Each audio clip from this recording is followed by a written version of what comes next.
Well, welcome back, everybody, to session number 31. Moving right along here. Last time, our party had engaged with the malfeasant wizard, Oscar Yoren, who had taken up research in the upper portions of the dilapidated and destroyed library of the upper half of the floating portion of the inscrutable tower that our party was now slowly moving upwards through towards the pinnacle point of the tower, the arcane nexus.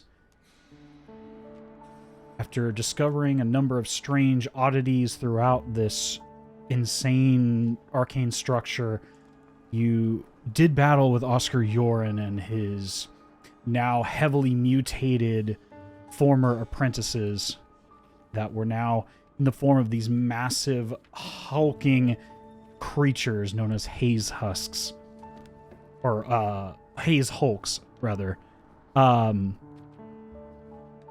a back and forth in this strange gravity misaligned region of the tower, you were able to overcome Oscar Yoren and reduce him to nothing more than a pile of cinder. After which you headed further up into the Archmage's former offices. It seemed surprisingly clean, but given the general space, you realize that it was more so for show than an actual space of research. But inside, you did find a number of strange magical items, as well as some research notes, some correspondence with the clock tower keeper prior to the fall of the meteor, as well as a piece of delirium encased in glass that seemed to predate the fall of the meteor and the majority of delirium in this city. Now you headed further upwards to the final segment of the tower, known as the Arcane Nexus, the space that allowed for instantaneous teleportation to and from this location, but has since been entirely destroyed or rendered unusable based on the damage that was sustained when the meteor drove directly through nearly the center of this tower. As you approach this space, you find yourself in an area with a mass of swirling arcane energies overhead in this large domed, nearly 80-foot tall space, with a number of chairs and mechanisms that control this arcane teleportation space and mechanism. 8 heavily withered and drained corpses sit in each of the 8 seats surrounding this nexus. And in the center of this arcane vortex, this anomaly, is a young woman, or at least part of her. A red-haired elven woman wearing green and purple robes. Her face and upper torso, quite beautiful. In your age, you're not quite sure, as elves tend to live quite lengthy lives. But what you can see, 2 things. The lower half from the torso down has been completely torn asunder from this seemingly remains, while the upper half remains intact and quite well preserved, as you've noticed that bodies don't seem to decay here in Drakenheim while in and around the haze. But also in her left hand, you notice an octarine staff with a beautiful delirium crystal set in the top of it, what you assume to be the inscrutable staff that you came to find. As you see this arcane energy of eldritch chaos swirling in and around you and around this gigantic mechanism. What would you like to do?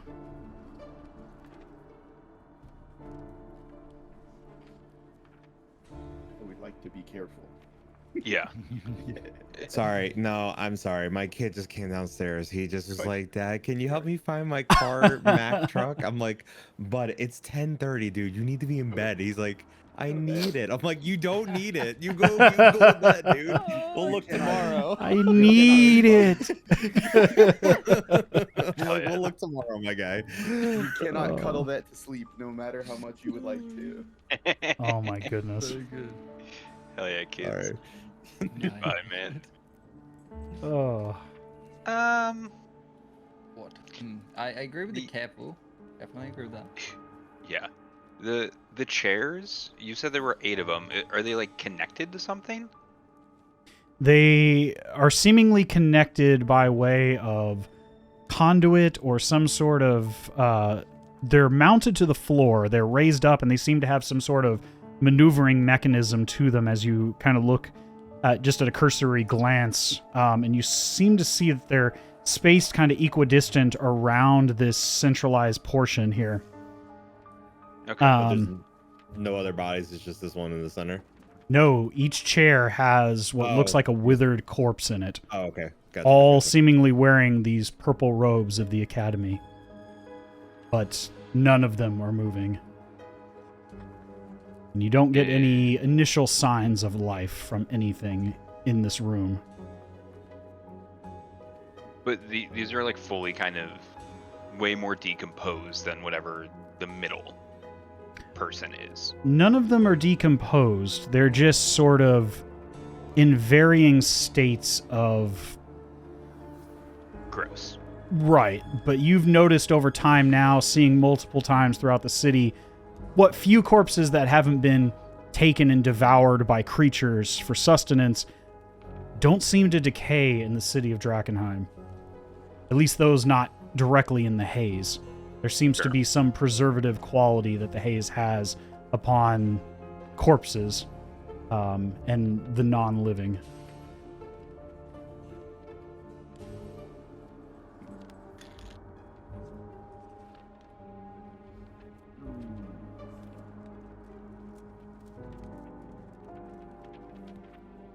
I'm gonna go look at this person in the middle just to, can I just like look at her and see if there's like any sort of indication as to why she was bisected, I guess? Sure, you can. She's floating about 20 to 25 feet in the air in the center portion of this. Oh, shit. This, Oh, yeah, she's floating up. floating. Yeah, she's not lying like- there. She's actually like floating like it's just about the below upper the main body of this anomaly that's overhead. This massive eldritch energy that seems to be arcing in all directions. That seems extremely unstable. Not unlike the arcing that you saw in that intermediary gap point between the two halves of the tower. Almost symbolically, you see like the lower half of this elven woman holding this staff, still gripping it, kind of just floating. The lower half is gone, and it's just as if they were torn in half. The upper half left to float through time. Okay. My brain. Is this arcane energy that's arcing about? Does it leave the room in any way? Is it like I mean, I know, I'm assuming this is all enclosed, but like, does it look like it's going to and possibly beyond the walls, or is it all contained in the center of the room? You can see it kind of arcs towards the outer portions of the stone, but you don't seem to have any indication that it's leaving. And you didn't see anything when you were on the outside of the tower, nor so did you see anything that looked like there was energy escaping the upper points of the tower previously. It seems to all be contained within this upper portion, this 80-foot domed portion underneath the central spire of the tower. Yeah. Okay. You said symbolically, and that makes me assume that makes me want to assume that her floating is much like the top of the tower is just floating, and this arcane energy is floating around her. parallels that of the tower itself. I was wondering if maybe they were literally directly connected or not.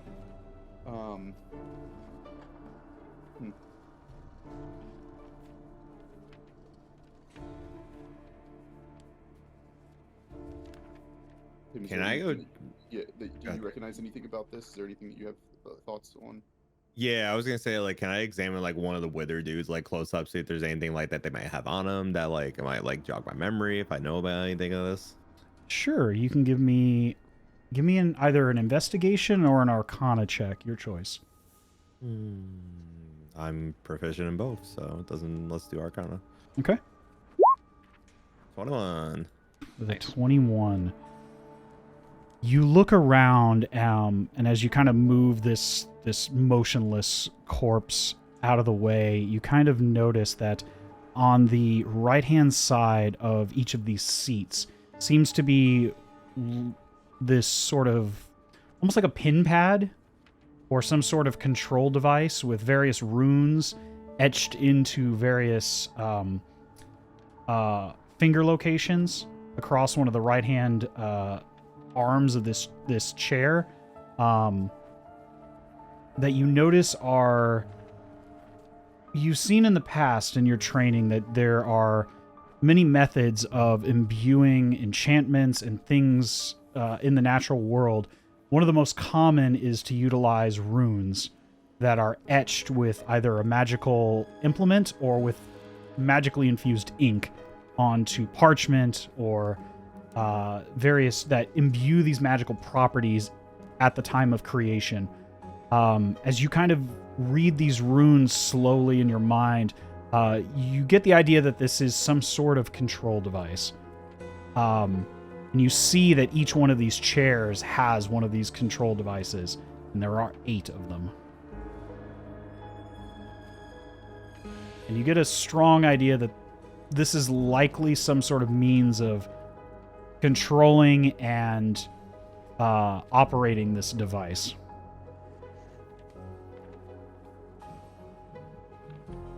And the device that is this big mechanism that's in the center that the lady is floating above.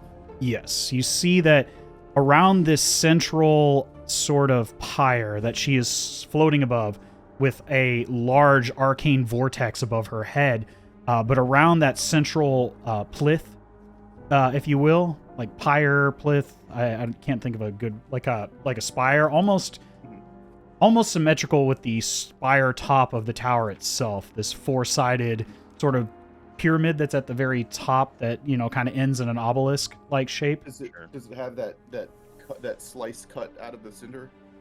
No, The tower does? no. Oh, okay. It if you're referring to like the damaged portion in the middle, no. No, the very top of the tower. It's a big square, but there's like a chunk, like a U-shaped chunk, out the top of the tower. Is that right? No, the top of the tower. In fact, let me just pull it up so you guys can see again. I must be remembering wrong. Oh, I'm sorry. Yes, you are correct. Yeah, it's similar to that, but it's more of a pointed end. Okay, but yeah, let me pull it up so you guys can see. Again, I'm trying to piece together how much of this match lines up with what is going on with the tower. Because that chunk, that slice, I said U-shaped, it was V-shaped. V-shaped, yeah. It's V-shaped slice was built into the tower, right? That's right. It seems intentional. Okay. Yeah. Yeah, it doesn't seem to be damaged like the lower half. It seems to be very intentional. Yeah, okay. Oh, wrong one. There we go.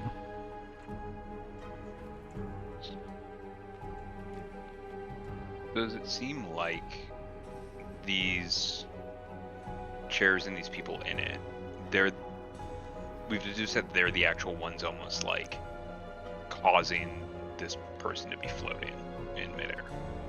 From what we can tell, at the very least. You're not proficient in Arcana, correct? I'm not, no. It's hard to say without understanding the generalized uses of Arcana. But you get, at least at a cursory glance, none of these creatures are moving. You've been around enough dead to realize, you know, in your understanding of what a corpse looks like and what a potential undead looks like, these don't seem to strike you as the latter. They just seem to be the remains of former... Of something that was. Right. Of either, various occupants of the tower that were charged with potentially working on this device or operating this device to maintain it. And given their general posture, you don't seem to understand or feel like that there was anything intentional in regards to what happened here, but it's hard to say. It's as if this whole moment seems to have been caught in time.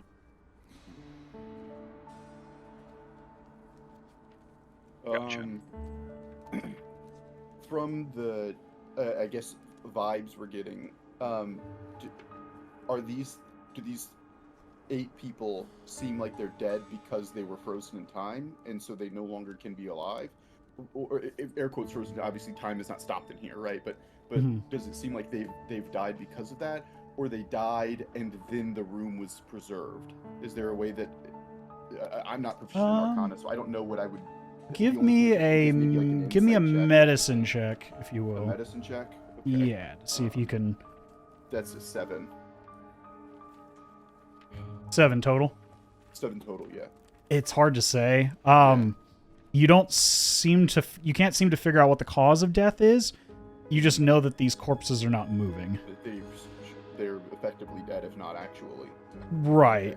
And in any other circumstance, there would be nothing left but bones and fabric at this point. But there is sallowed flesh across these bones. It's as if they're just trapped in this moment of their passing for some strange reason that you can't seem to ascertain. Gross.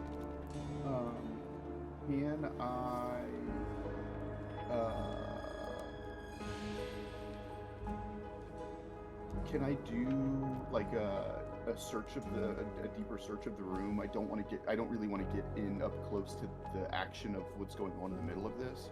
But sure. Search around the room to see if there's any sort of indication of what could have caused any of this. I would think at first not. There's not, because all of this is probably arcane and the cause of this is probably something arcane, but dig around the room, maybe like if an investigation check would be, or perception on which one. It's the same modifier for me, but you can go ahead and give me an investigation. I would say this is more aligned. That's a nat 1 on that. No idea.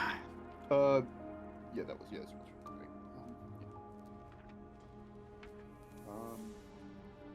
Tim, you got any ideas?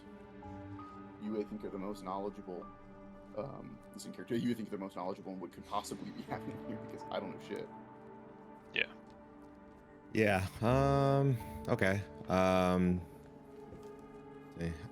So then can I do an Arcana check to see like what exactly like is connecting the chick with everything that's going on? Yeah, go ahead. 16. The 16, it's hard to ascertain the exact details, but one, you know that something about the haze and the contamination in particular preserves bodies in Drakenheim, in and around the haze and the contamination of the mineral known as delirium. Just so weird. You also know that this tower and this structure as a whole is perpetuated in defiance of the natural laws of physics that you know of. That bodies fall when there's nothing to support them, that they will continue to fall and fall and fall. It doesn't take... Even if you don't understand the basic premise of it, the average person would understand that if you jumped off a building, you'd likely be injured or die. But for some reason, this is in defiance of that basic understanding of the world around you. Tim, you would know that based on other academy strongholds and places that you've seen in your lifetime, that there are similar points of intense arcane pockets within the world, almost like that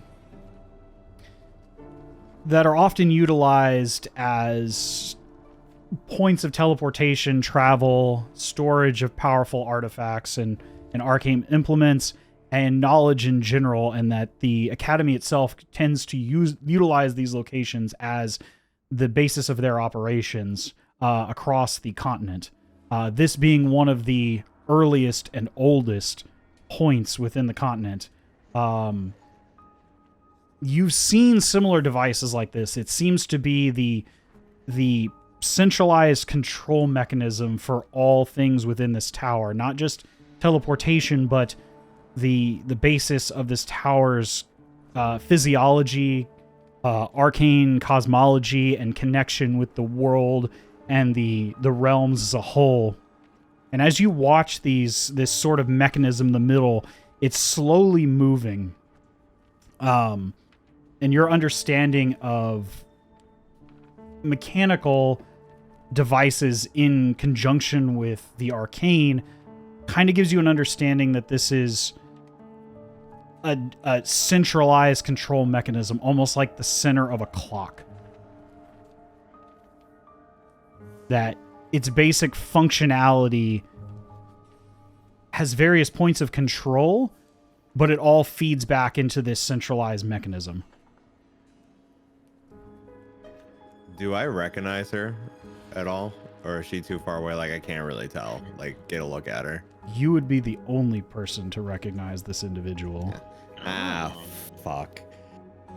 This is one of the former members, well, one of the former Archmage of Drakenheim, one of the members of the small council that seemingly disappeared on the day the meteor fell. She was also a member, briefly, of what you know as the Academy Directorate, the ruling body of mages that direct the Academy as a whole from the background. For lack of a better term, the man behind the curtain. And very few, even well-seasoned members of the Academy know who the various members of the Directorate are, and even fewer know where they are at any given point. This individual was briefly a member of that Directorate, a powerful wizard. But when they disappeared, she was the Archmage of Drakenheim. You would all know the name by now, but Tim, you're the first to recognize or directly remember the name. This is former Archmage of Drakenheim, Adriana Modera.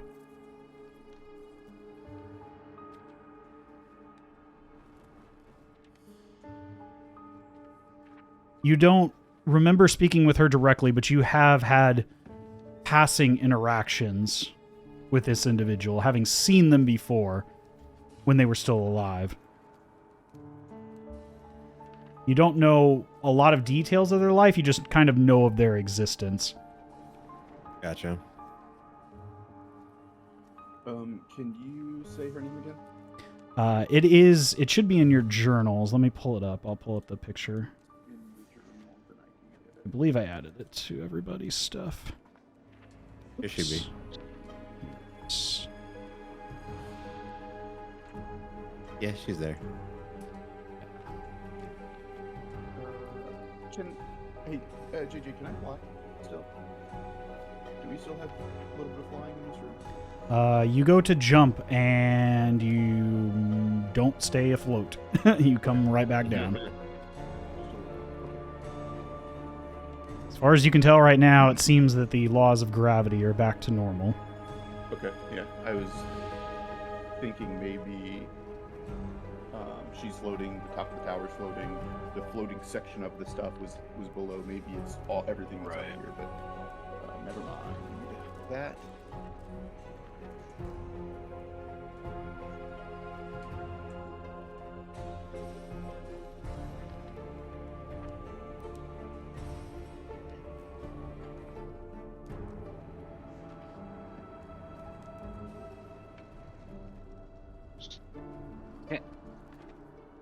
Can I look at the chairs to see if there's any like Yeah, that's the only thing I was significant? gonna ask as well. Can we turn like the cogs on the chairs, or like is anything movable like on the chairs? Yeah. Is all I was gonna ask. The moment you go to examine the chairs, you can definitely tell, and based on what Tim has already ascertained and what you notice on the each one of the right arms of the chairs, there is a definite mechanism. There are runes, basically like little control pads, if you will, with various runes stamped into them, with arcane chisels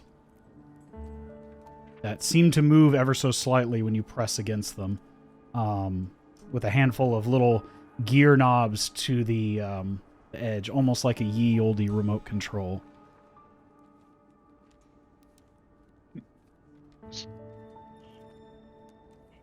So, does it seem like these chairs, like the runes and stuff, that this actual, like it somewhat powers or it controls whatever is going on in this area? Based on what you've seen thus far and the information of your colleague, wouldn't be a bad theory, Okay. is what you think in your mind. What, I don't, out of character, I don't remember this particularly well, the specifics of it, but Georgio might.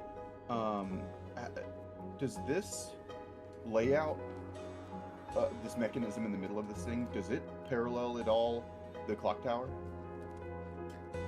I see, like, in the picture, there's planets and things like that, and I remember that the clock tower had some things that it was showing, like, you know, some celestial bodies that had mappings of space in some way, from what I remember. Give me a history check with advantage. History with advantage. That's going to be a nat 20, baby. You would remember that there are a number of different theories about the movement of celestial bodies, the association of this particular celestial body, that the continent is on, this particular world, and the association of various other planes of existence is one of several theories, that they rotate almost like the faces of a clock, and that they rotate around each other in this sort of sphere theory is what it's referred to. Okay. Or clock theory is what it's also known as, and that's why you saw that sort of symbolism on the clock tower itself, the rotation of the planes in association with this one, kind of being at the center with the separation of various outer planes, inner planes, all kind of mashed together with what you know as the astral sea, kind of the glue of the natural world and its various iterations. Okay. So, I guess I'll remind everyone of what we saw in the clock tower and how these match up in some way. It suggests to me that if it's built into this tower like this, that it's probably something that they've taken as obvious as more than just a theory, and they're basing a lot of things off of as if it's true. So I think kind of gives credence to that, to me. You would remember from your studies, it's one of the predominant theories. One of the kind of like the, to kind of parallel our own world and our own history. For the longest time, the flat Earth theory went unchallenged until the last, few hundred years, when technology advanced and suddenly we became more accustomed to the fact that the world is a sphere. And that a lot of worlds kind of operate in this sort of spherical rotational pattern, as we began to explore the cosmos and things of that nature. This seems to fundamentally match that. Yeah. That there's this similar rotation of astral bodies and various planes around a centralized point, and that the material plane that most associate with the natural world that you all know is sort of at the heart of this centralized rotation.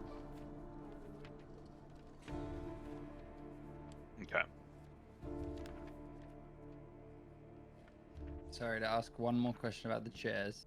Yeah, go ahead. Sorry, I just was curious about if there's any, excuse me, if there's any difference between like them. Obviously, I'm just doing some calculations, being 8 chairs for 4 of us. So I was just trying to think if there was any like differences between, in any way, shape, or form, like each of the chairs, if they're individual traits or they're all identical. As far as the people in them?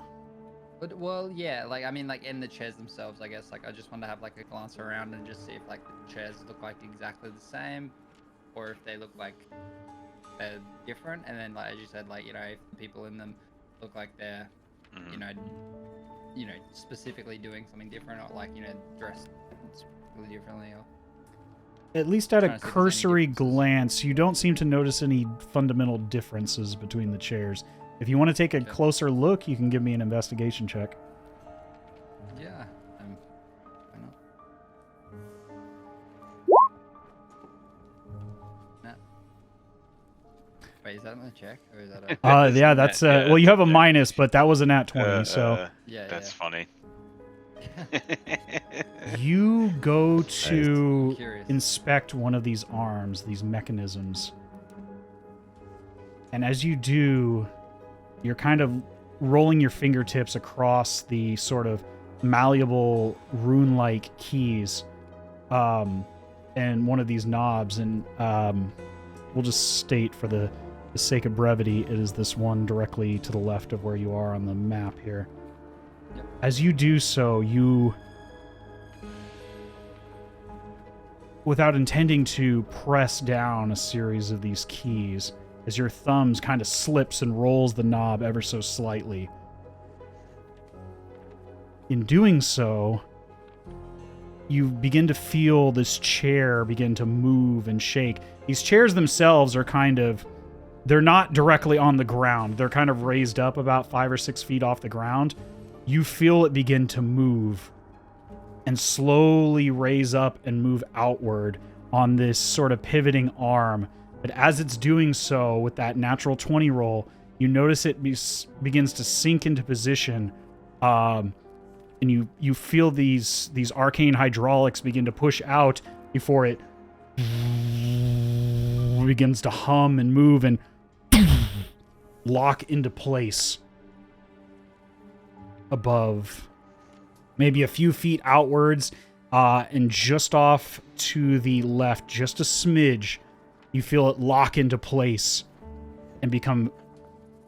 You see this sort of arcane glyph begin to form below the chair and glow this soft color. Nothing happens initially, but it seems like something intentional has now been locked into place.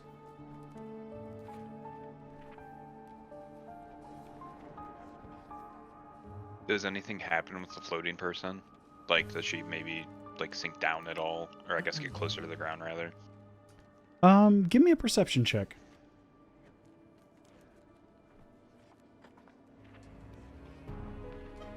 That's perception. 9. Don't seem to notice. They just seem to be stationary for the time being. Floating. But what you do notice is as this chair locks into some sort of fixed position, some sort of what you interpret as some sort of natural position in this rotation, some sort of intended location, you begin to see various arcs of energy begin to form just at the outer edge of this gear before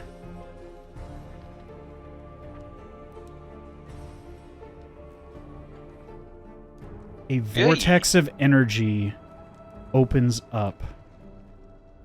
A gate, and on the other side of this swirling vortex of energy, as it begins to rip open through the fabric of space and time, you see on the other side this mass of gears and clockwork and moving mechanics in all directions. This mass of various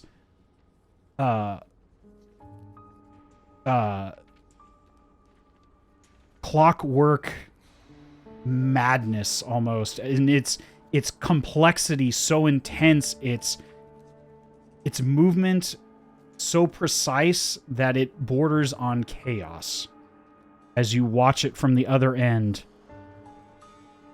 before you begin to see small bodies of movement from the other side of this swirling portal. Go ahead and roll me a d6, Chugrulk.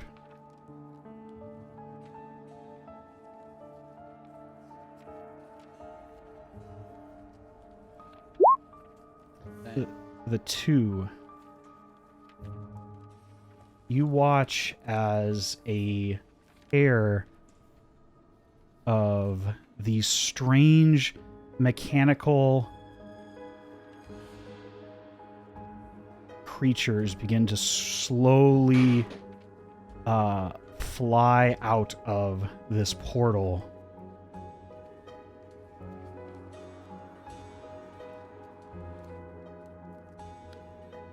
Are these the dudes from oh my god, from a long ass time ago? Like we saw those little guys that were in that tower a while back. Are these like those dudes? You notice right away at your proximity, they are very similar. And as you look through the portal, Tim, a sense of recognition comes across. You don't remember all the details of that night when your mortal body was ripped asunder. But as you stare through the other side of this portal, you recognize this plane. And with that, I need everyone to roll initiative. You all watch as these small creatures pass through this portal out of this clockwork mechanism of madness, carrying spears and razor-sharp claws. They look upon you as this portal opens to another plane of existence. But with that, Tim, as you are in close proximity to these creatures, you are the first to act. What would you like to do?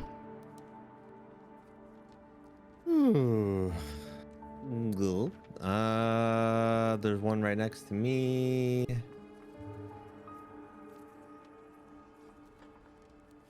Hey, can you try talking to these things? Yeah, that's... Well, last time I think...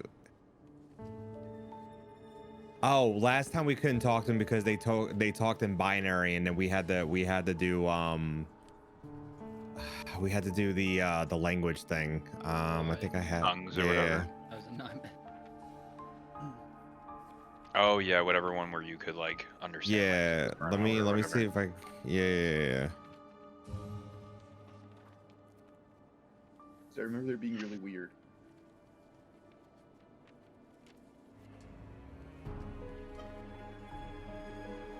Okay. Yeah. So actually, yeah. Can I do that? So I wanna do comprehend languages. Okay. Does that I can't remember, does that let you converse with them, or does that let you just understand what they're saying if they're babbling? Let me reread. Let me just say. You can post it in chat if you want to. Oh, true. It doesn't seem to be that way. It's I can understand what they say.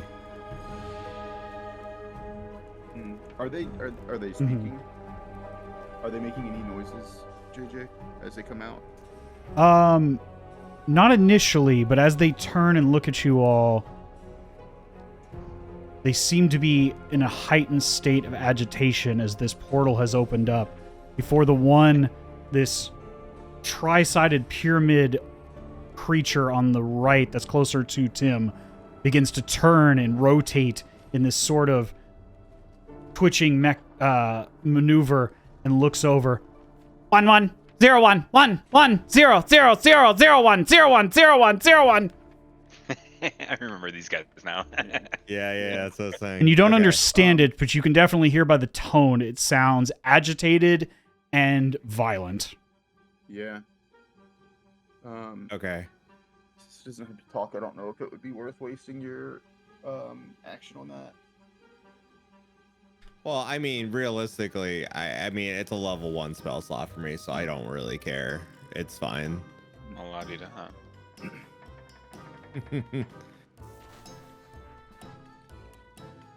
Yeah. Let me, yeah, I'll, because I also have my bot too that if I anything, I can use that to attack for a turn. So let me cast that. I'll cast it and then, what's it called? And then just so we can understand if they say anything, because I'm sure if anything, there's more of these big goons that might come through this portal. If we know what the hell they're saying, it might be helpful or beneficial, possibly. Okay. Maybe. So you use your action to cast Comprehend Languages, correct? Yes. Okay. As you cast this spell, speaking the arcane words, you slowly begin to hear almost like radio static, as if you're searching for a channel in your mind. As you tap against your head, as if shaking out some sort of non-existent water, the words begin to form in your mind as the ones and zeros suddenly... Danger! Danger! Open! Open! Destroy! Destroy! Close it! Close it now! Okay. They want to close this portal apparently and destroy something, but I don't know what they want to destroy. I would imagine us. Chugrulk, can you undo what you just did? Can you let him go home? I started sweating as soon as things started happening when I was checking out that chair. Sorry, guys.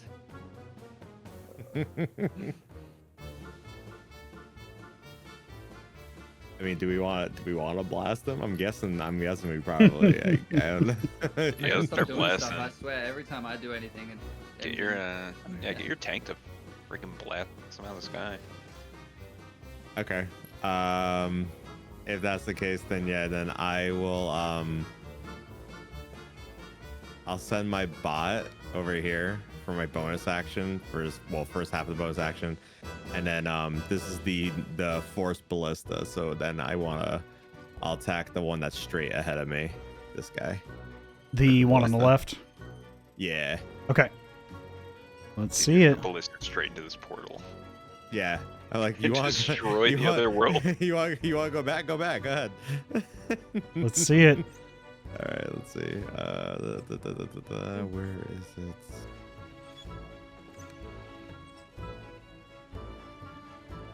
Which one is it? Is it just my regular attack roll for my spell? I believe it's your... it should say under your... not Steel Defender, your Eldritch Cannon, there should be a modifier.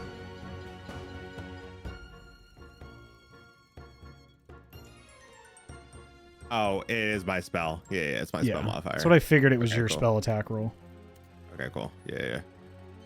Okay, cool. So, if that's the case, then... Yeah, I feel like a fucking idiot. Where is it? You trying to figure out how to make an auto roll? Yeah. If you click on the force ballista in your thing, Yeah, it should roll it from that. there should be like if you look at the force ballista description and you scroll down to where oh, it doesn't. That's the maybe it doesn't damage. Maybe it doesn't. Yeah, On here. You probably if you click on spells and just click on spell attack. There you go. There we go. Okay. That's... Okay. So a 19 definitely hits. And with 16 damage, you watch as this bolt of arcane energy sails directly through the sternum, the separation point between these two rectangular halves of this creature, and it is blasted into two separate pieces, sailing backwards through the portal. Okay. Hell yeah. Point at the other one and tell it, go back. Yeah, leave. That's my turn. That's all I got. Okay. At the top of the round, as Chugrulk inadvertently seems to have locked one of these 8 control mechanisms into place, you watch as the swirling vortex overhead, high above this entire mechanism, begins to arc and shudder and shake. Chugrulk, go ahead and give me a straight D20 roll. Okay. The 9. Let's see. The nice thing is, now I don't have to look this up in the book because they have this in the other deal, so I can just look this table up on the fly, which is sick. I don't have to look it up again.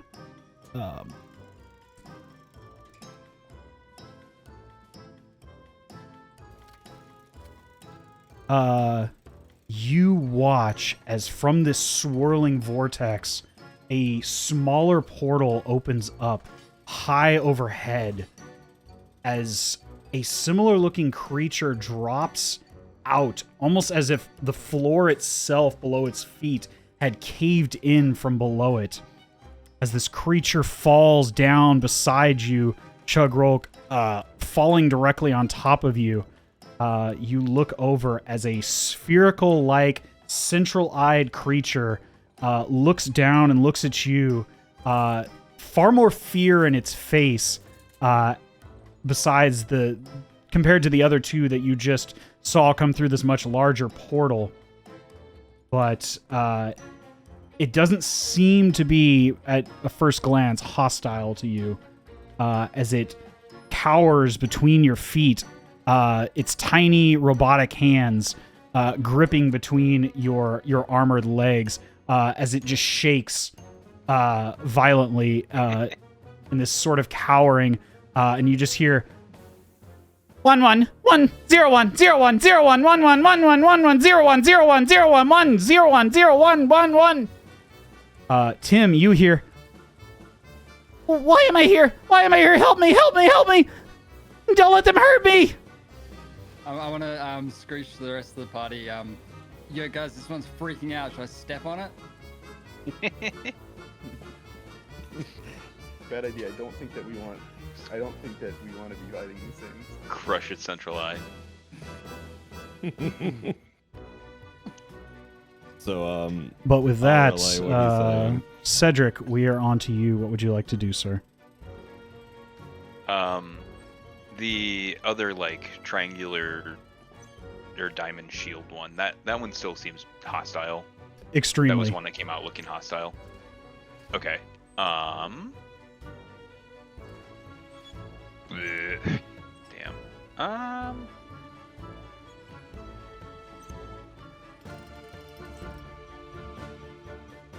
I'm gonna go over and just attempt to whack it in the face, I guess.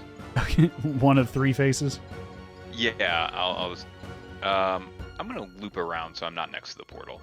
Wait, 5, 10, 15, 20, 30. Yeah, I'll just stand right there and just attempt to hit it. Okay. Go ahead and give me an attack roll. Nat 1. You swing overhead and your mace just catches almost nothing as you just barely struggle to hold on to it, as the force of this gateway to your left almost feels to pull this mace out of your hand. Go ahead and give me a strength save to see if you can hold on to your weapon. Oh no. You managed to hold on to it just barely, without it slipping into the into another elemental plane. Oh geez. Okay, well that's grand. Is there anything else you'd like to do? No, thank you. I've done enough. Okay.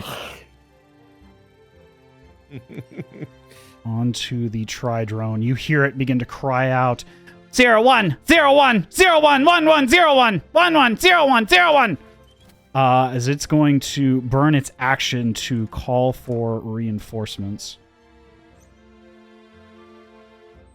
As you watch more of these automatons begin to start flying out from the portal. Oh, it's the little ones. It's the little ones. What do we take them as pets or what's the play? Yeah, we just all got companions. Yeah, that's it. These ones do not seem as timid as the one that Oh. initially I'll you take this saw. one. I'll still take this one. As 5 of these smaller creatures begin to swarm out around you all. And I will go ahead and add them to the tracker.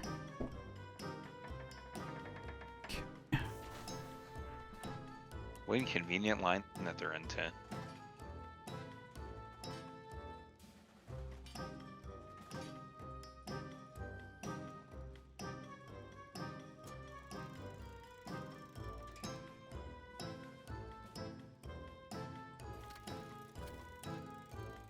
Okay.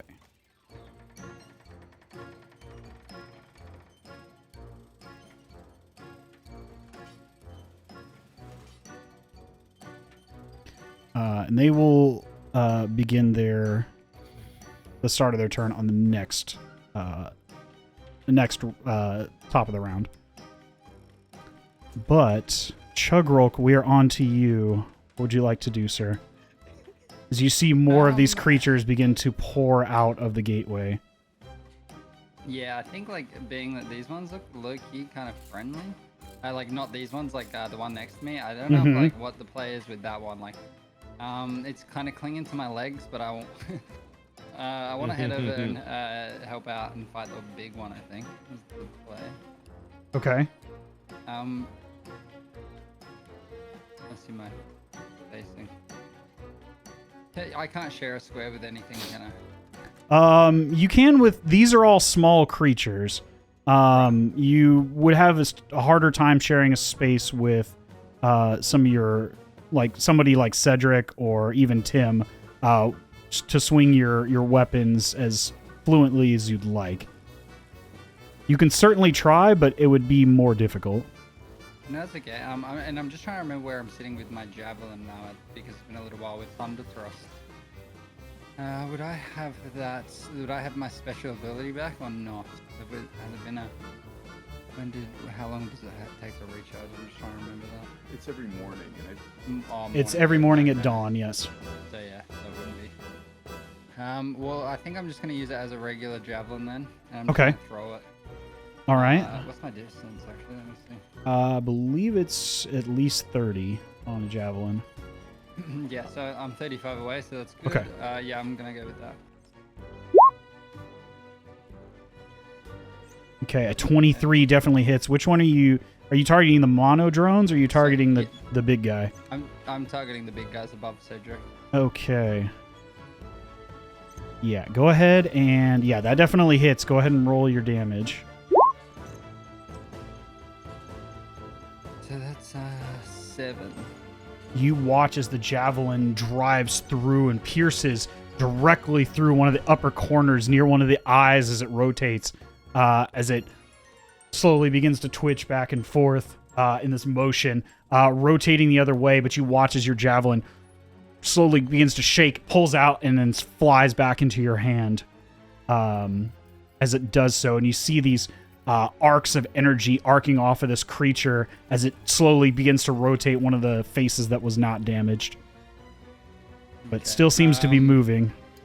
Still moving. Okay, I'm gonna hit it again. I'm gonna throw it like I'm gonna ready my spear and just fell away once again. Okay. Yeah, 17 definitely hits. Go ahead and roll damage. 7 again. Another solid strike as you drive directly under what looks like some sort of audio device or some sort of movement where you're hearing the series of ones and zeros begin to pour out from this face of the creature as you drive that javelin almost directly through that orifice before it flies back into your hand once more. But it is still just moving. But it is not looking great. Alrighty. And I think that is pretty much the end of my turn. I'm gonna sit here with my newly found friend and wait, see what's going on. Okay. Let's see. Did I get rid of that one? Okay, cool. Yeah, that one's gone. Oh, cool. I can just click that to the left and it just gets rid of them. That's sick. All right. Well, if that's all, we're going to skip them. And we are back to you, Giorgio. What would you like to do? So the one, it's the Pride drone is getting beat up by everyone right now, or is You seem to think, yeah, it's not looking great. It's definitely missed, twitching and and then it got hit. arcing energy out from the holes that Chugrulk created in it. Okay. Can I don't know. I guess it would be like a shove.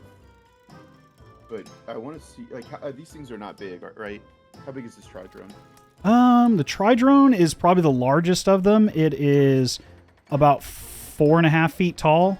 But you can notice that it's got it's got 2 legs for each face. So it's got a series of 6 legs and 3 spears.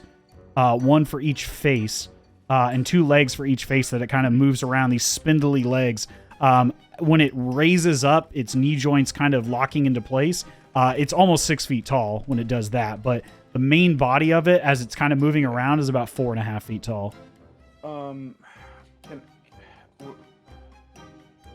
Could I grapple it and then just try to move? I wouldn't push it back through the portal. Sure. So would that just be a grapple and then try to move with it? Yeah, that would be an opposed athletics or acrobatics check, Yeah, as so opposed to an 5, attack. 10, Yeah. Okay, 5, 10 here, and then if I could grab it, I'm assuming I'm moving at half speed, so it'd be 20, 30 to get here, and I would be pushing it, so it would end up there, where I can shove it back through Brad, the portal. you can make a shove attack, too. I don't know how far I can shove it. You shove anything, I think 5 feet. Yeah. Push it 5 feet. I didn't know if that would push it. You're a little more than 5 feet from the edge of the portal. Yeah, that's It's about 7 or 8 feet to the edge of the portal. Okay. Yeah. So basically what I'm going to do is I'm going to walk here, attempt to grapple it, and then just drag it and kind of toss it back through the portal. Okay. Which should be my full movement.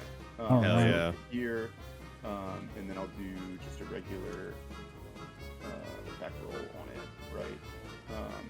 Well, it's an athletics check. So I want to do... Or athletics or acrobatics to try to... So I want to do just a regular unarmed strike that will, like, because I can convert that into a grapple. So I get bigger number that way. Okay. So it's a +9. So this is going to be a 13 + 9, so 22. 22 definitely hits as you drive your fist directly through the central eye of the face closest to you. Okay. Oh yeah. So instead of damage, it will be a grapple, and I will push it basically here and then shove it back through the portal. Okay. As you shove it, just for flavoring purposes, as you push it back through this portal, your fist goes directly through, almost completely through, and you can see the end of your knuckles out through one of the other holes that Chugrulk had made with his spear.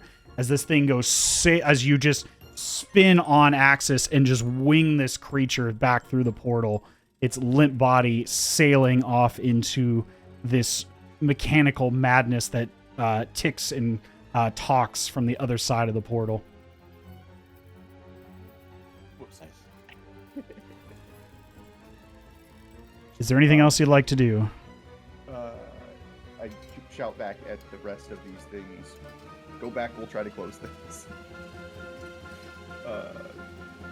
You go to shout, and you can tell that there's not really a sense of recognition here.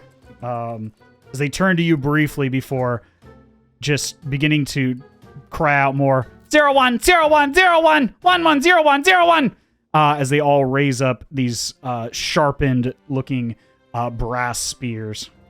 Tim, what did they say? You should understand. I don't think You hear, what they say. follow orders, follow orders, follow orders, kill, kill. They're like, get a load of this 0101 over here, eh?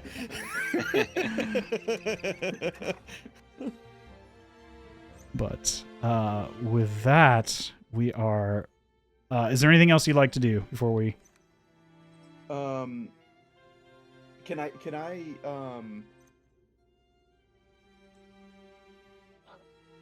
shove is shove. Shove is its own action, right? Yeah, it's a melee attack essentially. Right. Okay. Because like at this point, like, I don't think I can. Let me just grab this other one with my second attack. Just see if I grab it. I don't want to, again, not dealing any damage. Just an 18 to hit. That will be a grapple. Just grab a Yeah. bit. Let me. Yeah, you definitely grab it. You just almost like you're palming a basketball on the top of this thing's head. You grab it and lift it from the ground. Its tiny wings unable to escape you. Its spindly arms and legs unable to escape as you just lift it up like a basketball or a soccer ball and just prepare to wing it back through the portal. If I can, I would throw it through. I don't think I have enough. That would be, I think, another action. Which I'll allow it in this case. I mean, you're just that's my goal is to just I'm throwing everything back through the portal. Give me a strength check. Okay. To see how far. This is going to be a 10 and just raw strength 10 plus 5, so 15. The 15. This thing is quite heavy, more dense than you expected. It takes both hands as you grip it and lift it up, but that's not enough to like really get like a full, cock back to throw it with one arm. But with both hands, you're able to just wing it. Okay. Successfully, with that roll. And you watch as it goes sailing back through the portal. Nice. Okay, and that'll be it. I think that's plenty of things. Okay. Tim, we are back to you. Okay. Well, I definitely lack in the strength department, so I cannot do anything crazy like that. But I definitely can try to melt these guys. So I am going to cast Tasha's Caustic Brew at level 2. I'm going to do a straight line to my... Well, to the left, really. So going this way. But before I do that, I'm going to move my...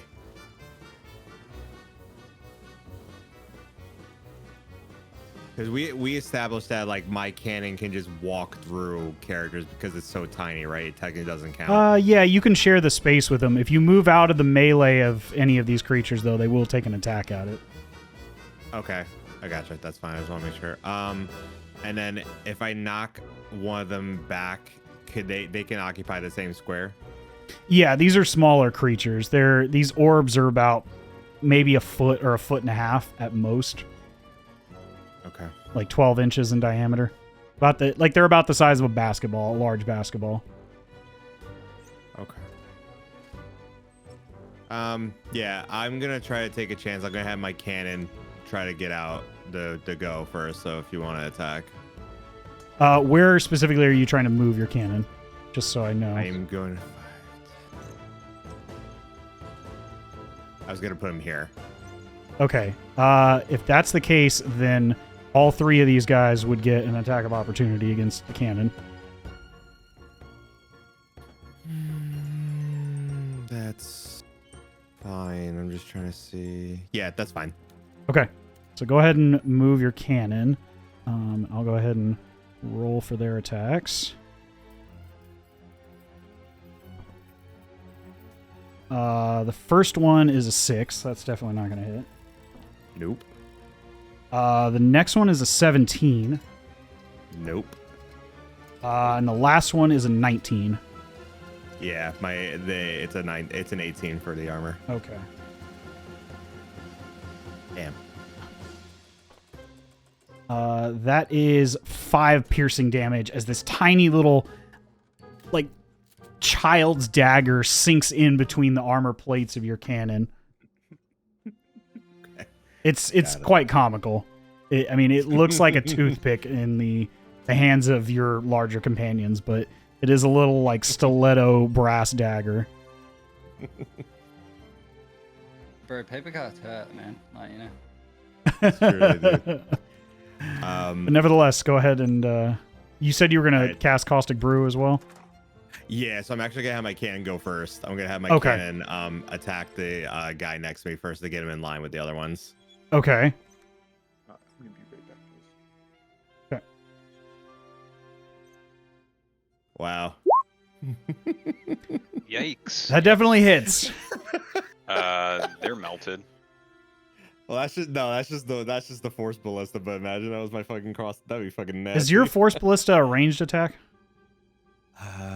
Good question. Yeah, it is. Yes, I it believe is. so. So this would be a disadvantage if you're firing at the first one. Boo. Okay. So Boo. No. it's sorry fine. to remove your nat 20 there, but Just roll another It's nat okay. 20. And just roll another nat 20. It's that easy, forehead. No, that's not that was a fucking nat 1. What a duality there, huh? Yeah. What Wow. A fucking duality. That's I almost feel bad about that one. I'm gonna Yeah. regret that later, but What you a move. you see it beginning to target, and it's like Mhm. point blank range. And right as this creature turns its central eye, looking down the barrel of your cannon, you watch as it just barely pushes it up with the dagger, and it fires up into the ceiling instead. What stupid luck. Yeah, that's a bummer. All right. Is But what it yeah, you can still cast Caustic Brew. Okay. Sorry to All right, ruin that one. It's fine. All right, so it's not a spell; it's a dex save of a The deck save. Okay. 16. 16, got it. First one. So going left to right. Or right to left, I'm sorry. First one's a 10, so I don't think that succeeds. Next one is a 19. And the last one's a 6. So I think the first and the last one in the line get hit with it. Okay. And Do they take the damage immediately, or do they take it on their turn? covered in acid for the spell's duration or until a creature. Here, I'll just post it in the thing. At the start of each of its turns. So yeah, Right. when it's its turn, then yeah, I'll do So, yeah. deal damage. Okay. Not a problem. Is there anything else you'd like to do? Let me go ahead and mark these guys, just so I remember which ones are marked. Nope, that is it. Okay. At the top of the round, you all watch as you hear another as another tear in the fabric of space and time opens up directly behind you all.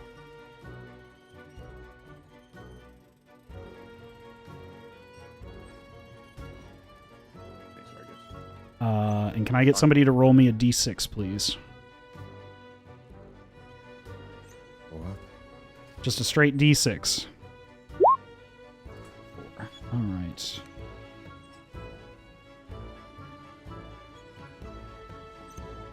You watch as this larger, nearly 4.5 foot by 4.5 foot wide cube comes sailing out of this portal. A new portal. Yes.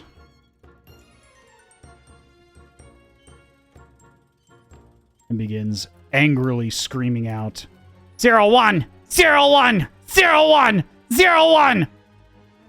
Tim, you hear, must end, must terminate, must terminate.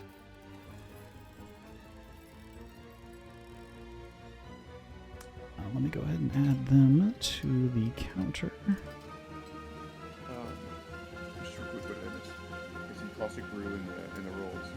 Yeah, I got a nat 20, then I got a nat 1. That's what you missed. He had to roll a disadvantage because it's a ranged spell attack within melee range. And he rolled a 20 and a 1. Absolutely tragic. Yeah. Very tragic. I feel really bad about that one. You should. You should. Okay.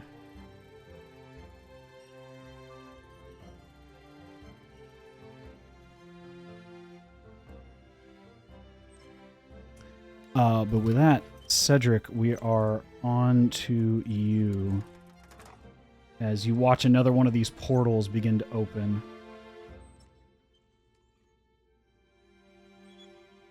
Got it. Also, Tim, what's your dex modifier or dex score? 16. 16. Okay. So the quadrone is going to go before you in the initiative order. Okay. I'm going to cast my spiritual weapon. Okay.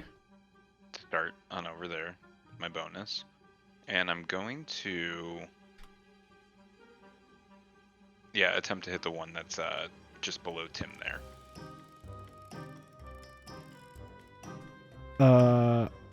Okay, let's see it.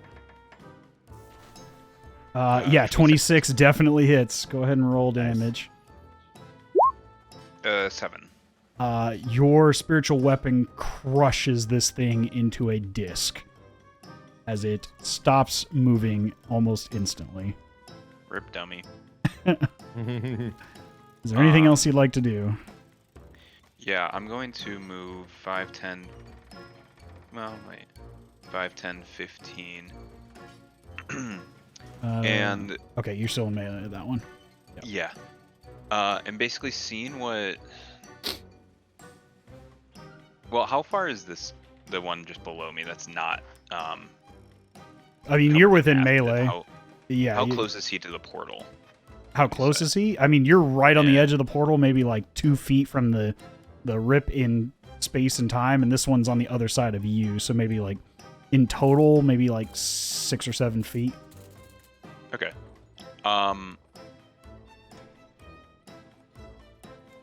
Seeing what Georgio was able to do, I'm gonna attempt to just do like the same thing, just like grab it and try to like suplex it into the Okay. Go ahead. Yeah, go ahead and give me an attack roll to just try a to straight 20. Yeah, well, give me an attack roll and add your strength modifier to it. Okay. Because essentially you're making an Minus unarmed 1. attack with strength. So 6.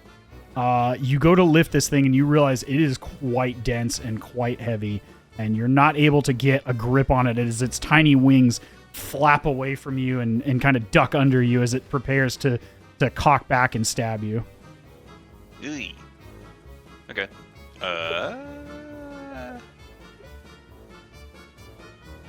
That's fine. Okay. I'll just kind of stay here with my back to the portal because that seems like a good idea. And I'm good. Okay.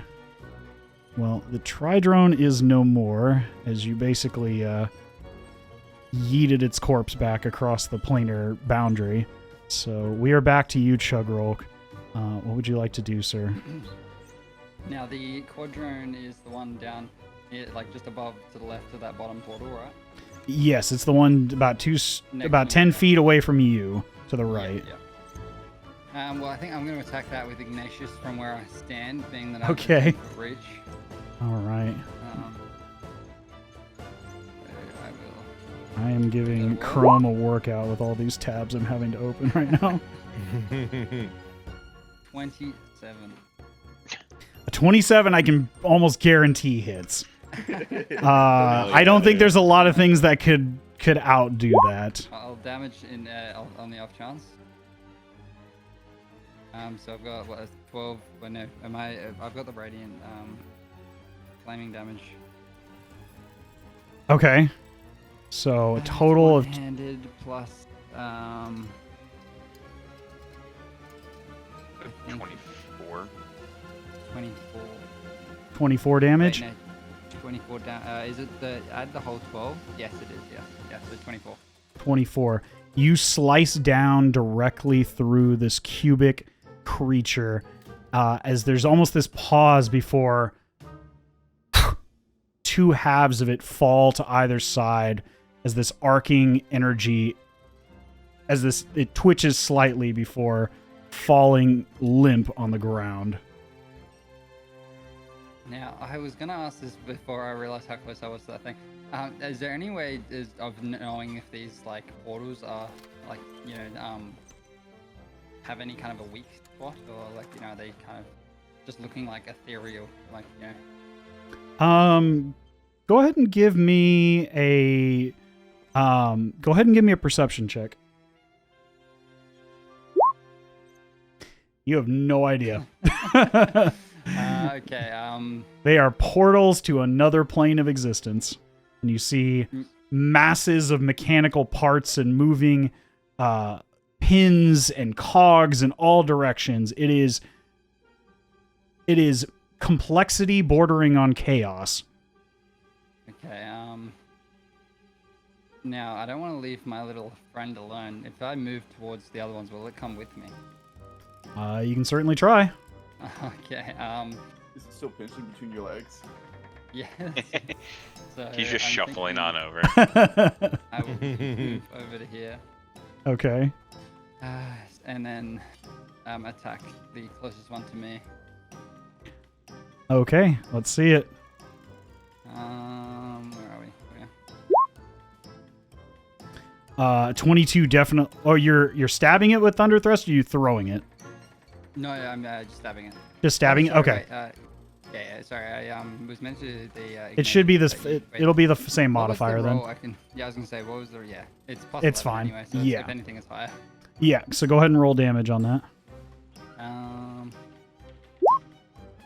You stab directly through the back of this creature, and the spear tip goes directly through the central eye, almost piercing the other one like a pair of meatballs. Oh, that was very visual. And I'm gonna leave it there. Okay. Actually, wait, I'll make my way back. That being said. All right. Tim, go ahead and roll the damage for the acid that is on this first one. Okay. That is going to be. Where is it? There you go.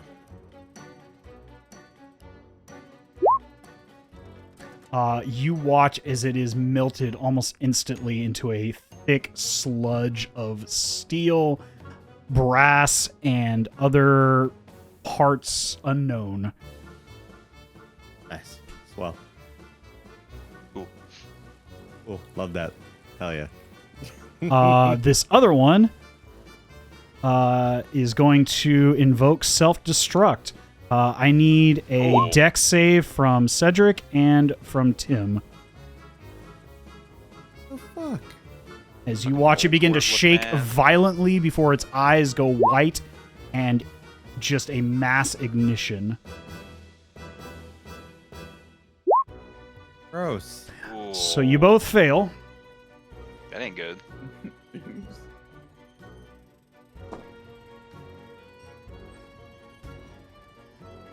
You take 9 force damage from the blast. Oh. You are Okay. both knocked prone.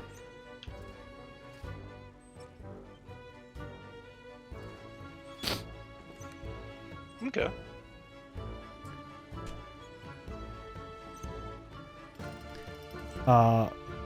Chugrulk, you can feel the one beside you just shaking. It doesn't seem to like the same sort of shaking in an exploding manner, but just trembling more so than anything else, as it kind of occupies the space beside you. I want to just again exclaim to the rest.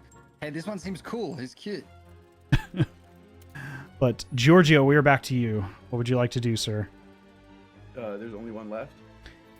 One right now, and you seem to, the portals have not closed. Yeah. Well, keep it to him.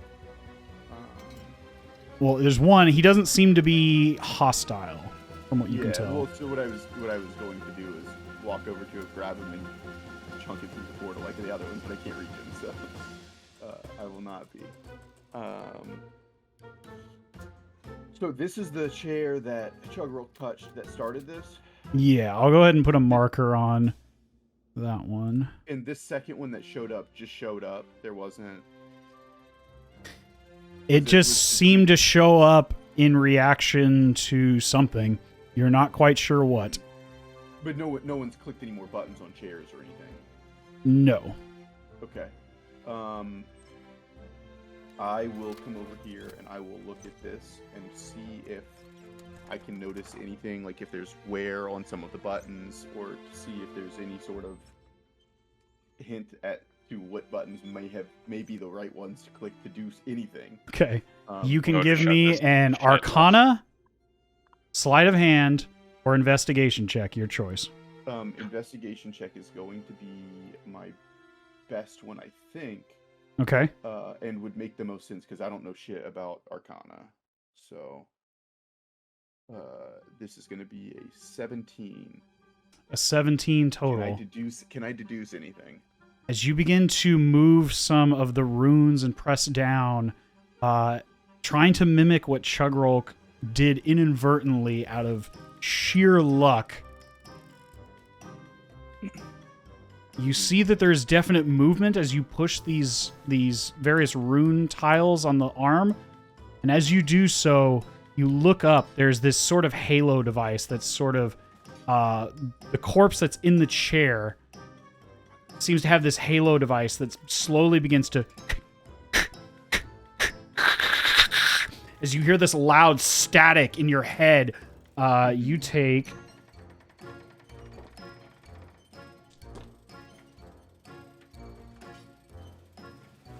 8 psychic damage as the feedback from this device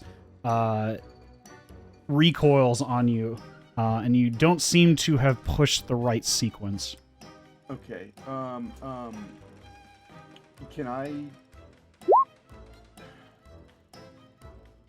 Can I reaction reduce some of that damage? You can certainly do that. After which, I need you to roll me a d20. Okay. Let me see. I only have. Yeah, I'm going to.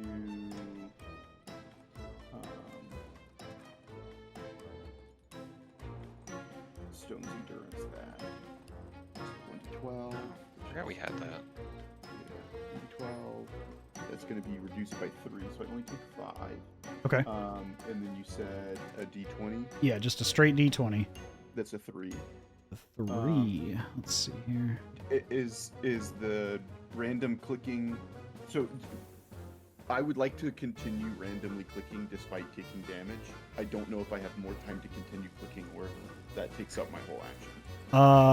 Unfortunately, with the d20 that you just rolled, you feel as you look up after taking this damage, your head spinning for a moment, you look up directly into this arcane anomaly overhead, and you watch as things kind of begin to shift, and you get this sort of almost this deja vu experience as if you just did what you just did a moment ago. And Tim, directly beside you as you're the next closest creature, you also begin to feel this sort of movement back and forth.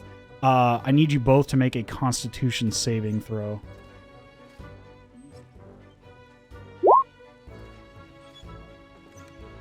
Almost out of 14. That's so annoying. 24.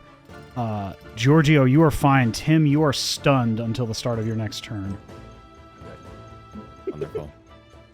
So because I'm not stunned, am I able to continue clicking buttons, or is that? Yeah, you can certainly try again. Yeah, I'm gonna keep mashing buttons. I don't. Okay, go ahead and give me another investigation, arcana, or sleight of hand. Okay, another investigation. This one's a 25. The 25, you seem to figure out the sequence that you pushed prior, and you feel that sort of hum in the chair and that movement that mimics what Chugrulk had done previously, and this chair locks into place like the first one. Okay. Do more portals open or do some close? Nothing's closing, but nothing seems to have opened up at this point. Okay, that's good. And you Good. see that the arcane anomaly overhead, this swirling mist of energy, is increasing in intensity as these devices are activated. Tim is stunned. I can't ask him anything. Yeah, I'm fucking prone and okay. stunned. I'm fucked. Maybe.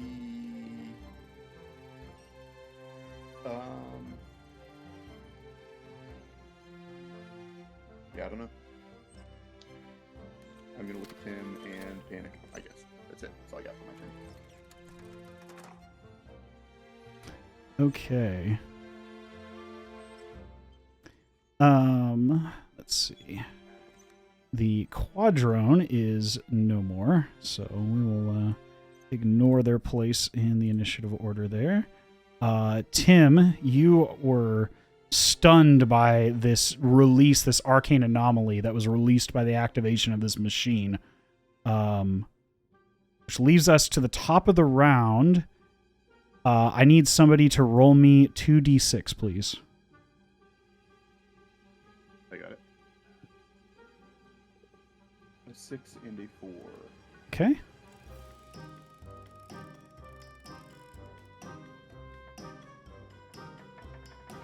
Oh, big is good. Chugrulk. Just to your right as you turn, trying to assess the seemingly newfound friend between your legs, you watch as this much larger 5-pointed creature No. lunges out of the nearest portal. And just beside you, Cedric, another one of these cubic drones jumps out beside you, brandishing a bow that is cocked back and prepared to fire. Big is bad, big is bad. But I will go ahead and... Cedric, we are on to you. What would you like to do while I add these folks to the tracker here? I'm gonna move my spiritual weapon to... Yeah, big is bad. To start. And attempt to go ahead and swing at it. Okay. Where is it? 19? A 19, I believe, hits. Let me double check. I gotta pull up this one. You believe it? Brother, I've had to have 5 different markers. Well, no, I didn't write this shit. I'm just disgusted that this thing is that high, possibly. The 19, I'm fairly certain a 19 hits, but let me double check and make sure. Yes, a 19 definitely hits. Go ahead and roll damage. 10. 10. All right. A solid strike as you almost break one of the mechanisms for this 5-pointed, almost like a starfish with 4 legs coming out of the bottom of it. You almost strike one of the mechanisms, and you look as one of the ends of the star is having a hard time moving up and down from the impact. Okay. And then, yeah, I'm gonna go ahead and move away from this one. Take the attack, and Okay. attempt to hit big bad guy again. All right. Give me just a sec here. Not as good.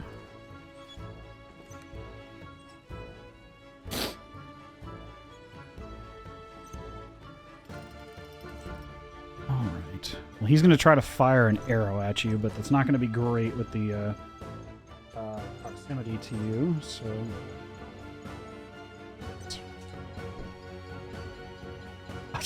you were he critted, and he got a 20 and a 15 plus that.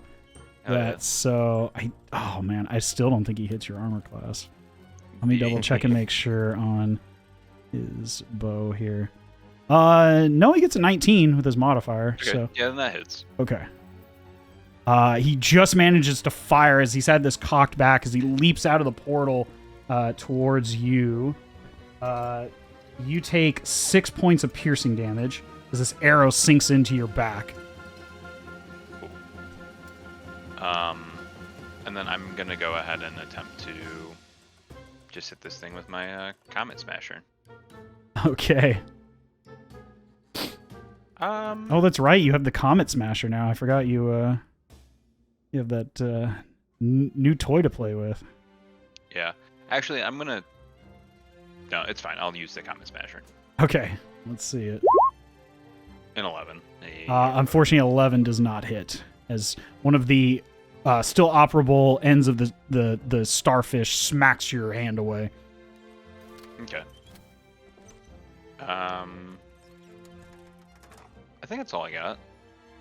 So I'll just stay here looking at this pentadrone. Okay. This one, having seen you attack from the other side, did have a prepared action, so it is going cool. to act. outside of its normal. It's going to use its reaction to act. And it is going to take not all of its arm strikes, but it's going to take 3 arm strikes against you. Oh, neat. That's a 23, 6, and an 18. Yep, 2 of them hit. 2 of them, okay.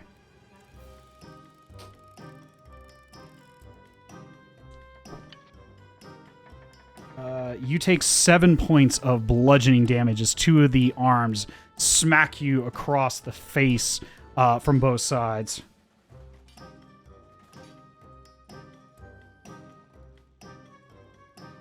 Neat.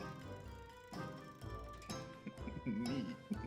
But we are now to Chugrulk. What would you like to do, sir? Well. What am I gonna do? I wonder. Alright, What is the fighter going to do? flaming sword, yeah, my big flaming sword at the back of this thing. You Okay.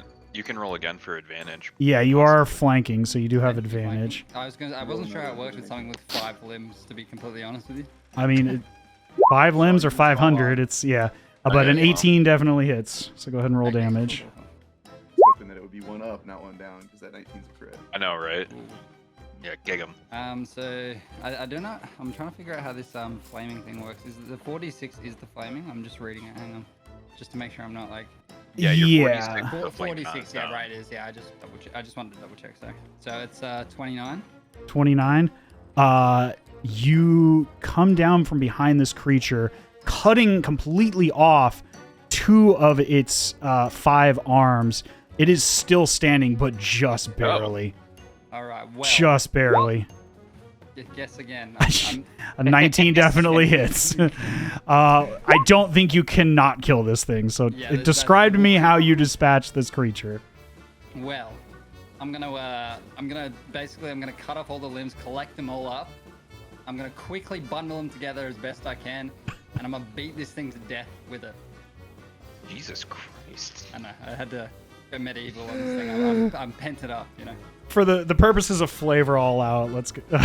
Yeah, I mean. I You thought watch would. as I somehow Chugrulk thought you just goes off in a fit of rage and just beats this thing to death with its own detached limbs. It is. In a while. But anyway, it is gone. Is there anything else you'd like to do, Chugrulk? would. That was just my You watch as your new companion is That's just it, yeah. Stunned. shaking, and you watch as a little bit of oil is leaking out. Oh, I mean, I'll just give it a quick little pat on the head, you know, and then, or what I perceive as his head, and then, you know, I'll be done there. All right. Terrorizing this little creature. The monodrones are no more. We are now to the quadrone that it is going to take a series of attacks. Let me make sure here. Ooh, it has 4 short bow attacks. What? That's a lot. It's a quadrone. The pentadrone has 5. Yeah. Now, is it carrying 4 bows, or? No, it just has 1 tiny bow, and it moves very fast. The first 2 are very shitty, as it fires... well, it's going to fire the first 2 at you, Cedric. Both of those I don't think hit. They're an 8 and a 10. Tim, you are still stunned, so... this is going to be, I believe, stunned is an auto crit or just an advantage. I don't remember. It's advantages, but they have disadvantage because he's prone. That's right. Okay. So, So it would just be a normal attack. That's right. That is a 20 and a 22, surprisingly. Surprise, surprise. So that is a total of 8 piercing damage as those 2 arrows sink into your chassis, Tim. And this one is going to fly. Let's see, that thing is no more. It is going to...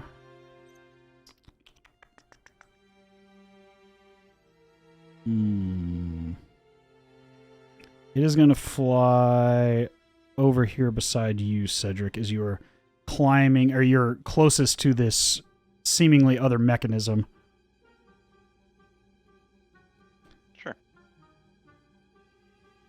And with that, Giorgio, we are back to you. What would you like to do?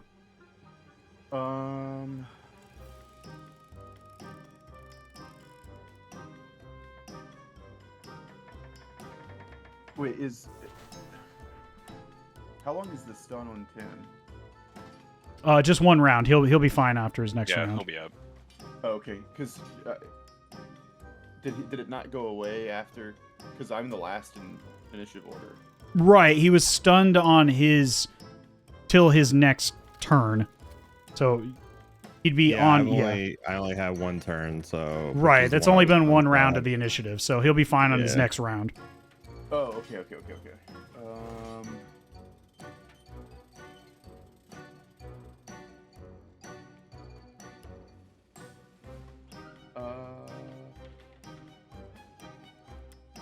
I'll see if I can throw this other one back to the portal too. So 5, 10, 15, and then grapple attack. That's going to be a dirty 20. Yeah, that definitely hits. As you Okay, grab and this then- creature. Yeah, so I'm going to grab him and then kind of do the same thing, move here with him and try to throw him back in. Okay. Last time you had me roll strength, but is this a straight strength or is this an athletics? I'll allow athletics on this one because you're trying to. I don't know which one. I don't know which one you meant, and I We'll go with athletics on this one. I probably said strength, but it's really athletics. Okay, yeah, because that's a +9 instead of +5, so this is an 18 on the Okay. roll. So he Probably. does I don't know. oppose it. This one's Right. much bigger, I think, than the other one. But yeah, there's no way. You just yeet him through the portal to the other side. Cool.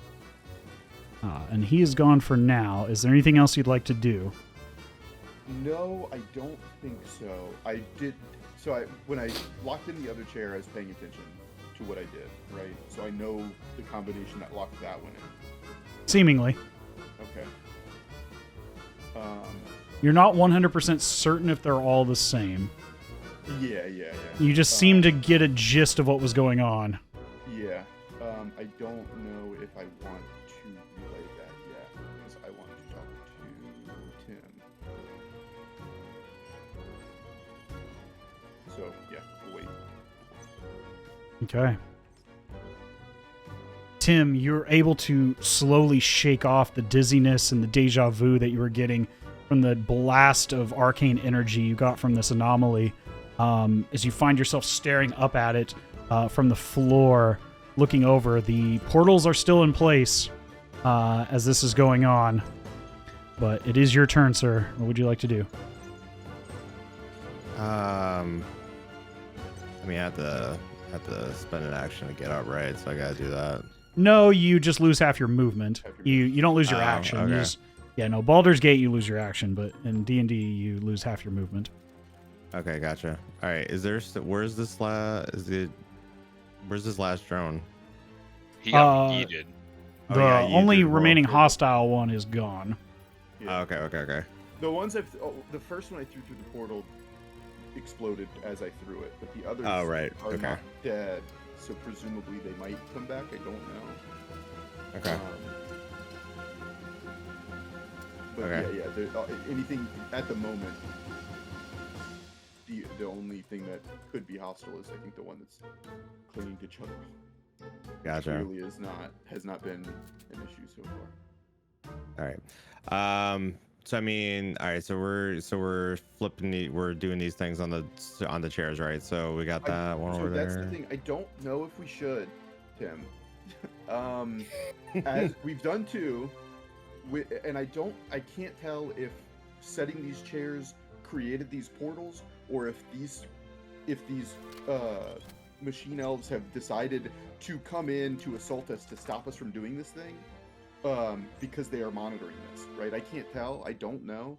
But when we locked in the second chair, that got worse.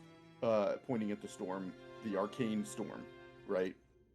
So I don't know if we are doing the right thing here.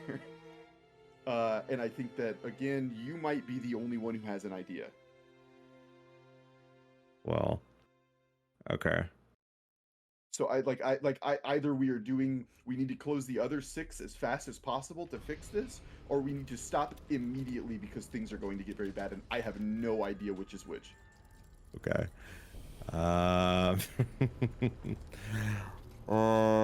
Okay. Yeah, I mean, can't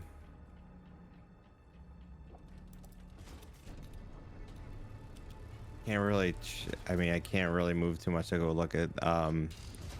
Can I like, just from like looking at like all the chairs, can I do like an arcane check to see if like all the chairs like kind of like, how can I word it? It might be better if it makes more sense probably if I'm closer to the chairs.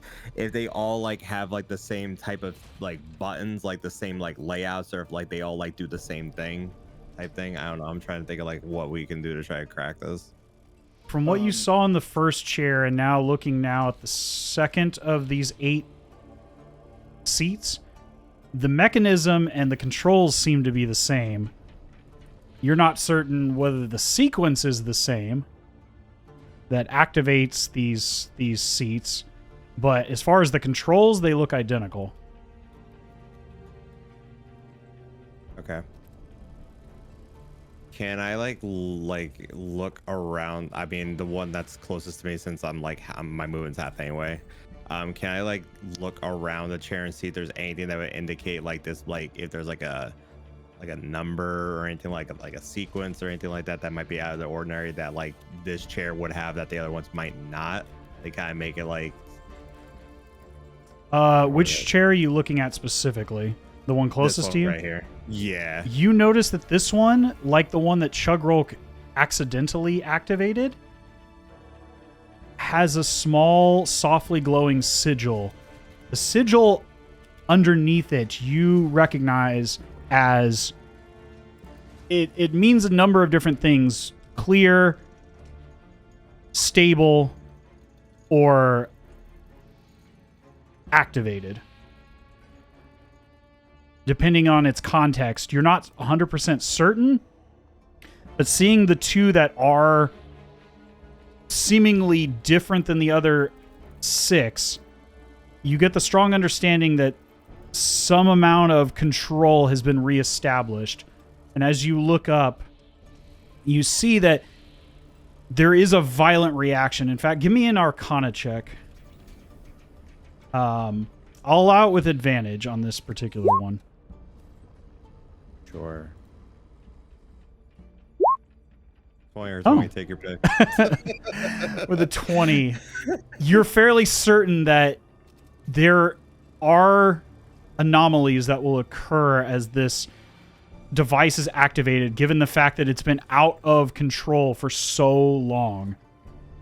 That you see that these reactions that you're getting are more so a result of bringing this device under control once again, that it will get worse before it gets better. Wonderful. Okay. But you feel confident now after looking up and looking at these chairs that what you are doing is doing something in the right direction. It looks like we will have to sift through some shit before it gets better. Okay. If that's the case, then the other thing I'm going to do is I'm going to... Where do I have one still? Just make sure. I'm gonna...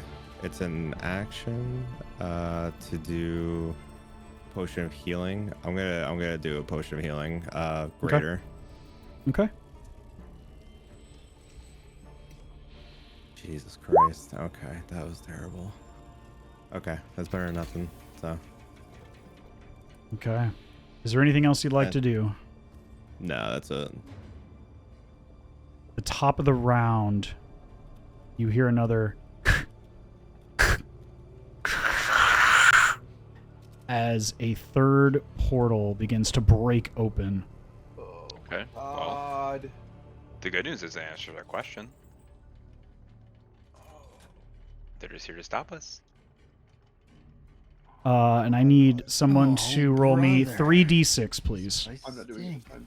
Last time I got it. I'll roll. I'm gonna go. And tell me what each one is. Yeah, one sec. A 4, 6, 6 and a 6. Okay. Oh, that's just as bad as mine, but worse.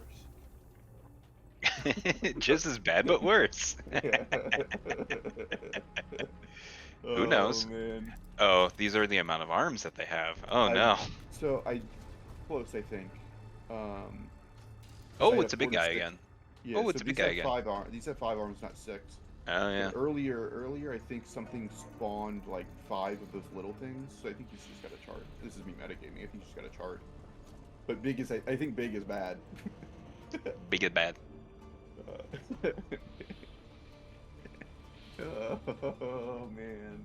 Oh, big is very bad. Yeah. You watch small is as a group of no, this is these pentadrones, monodrones, and tridrones all come leaping out of these new portals around you all. I'm going to re-roll their initiative here. Oh, fuck.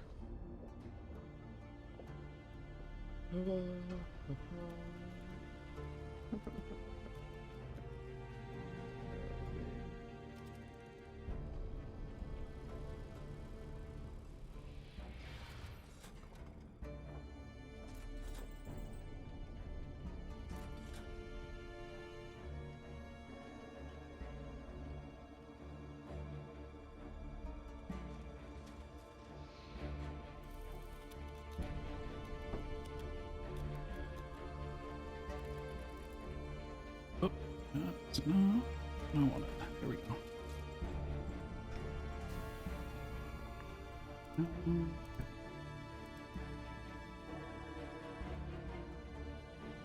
Okay. Reset that. Cedric, we are back to you as you watch these creatures leap out from the portals and begin to surround you and your companions. What would you like to do? Well, I'm starting to freak out a little bit, so I'm gonna go ahead and cast my Spirit Guardians. Okay. You should have that as part of your... I think I added it as Yeah, I think you did. spell effect for you. It should be under your... There you go. Yep. So everybody gets to have some fun. Mm-hmm. So we'll get to that when we get to their turn order. So Is it when they first enter, it's when they first enter or on their turn. when they first enter? Yeah, but they didn't enter here voluntarily. Like they didn't enter initially. You dropped it. Wasn't they? Starts it. Yeah, it just says when it enters, enters the area for the first time on a turn or starts its turn there. On a turn. Okay, so yeah, it would need to make the save then. Okay, because it says on a turn. Yeah. Okay. So starting with the guy, we're gonna go counterclockwise around you.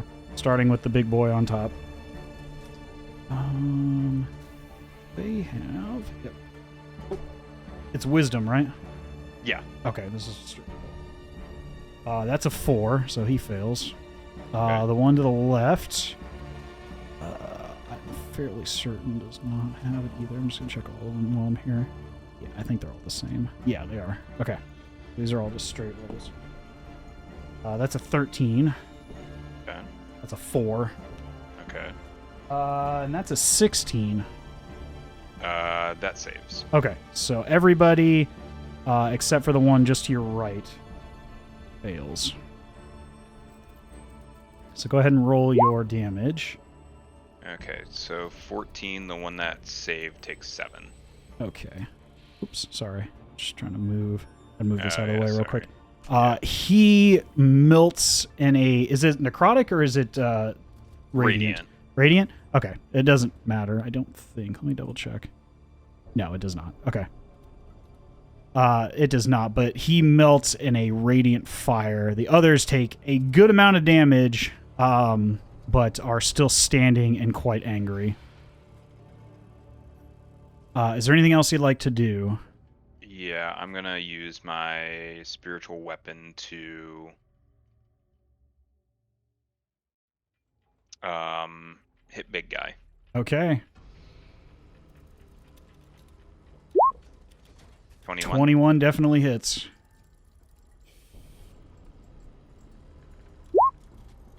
Um, Right there. 10 damage. Okay. damage, yeah. Yeah. So that was 14. Okay. Yeah. Looking severely wounded, but still moving. Cool. And that's all I have. That's all I'm gonna do. All right. Chugrulk, we are on to you. Okay. Well.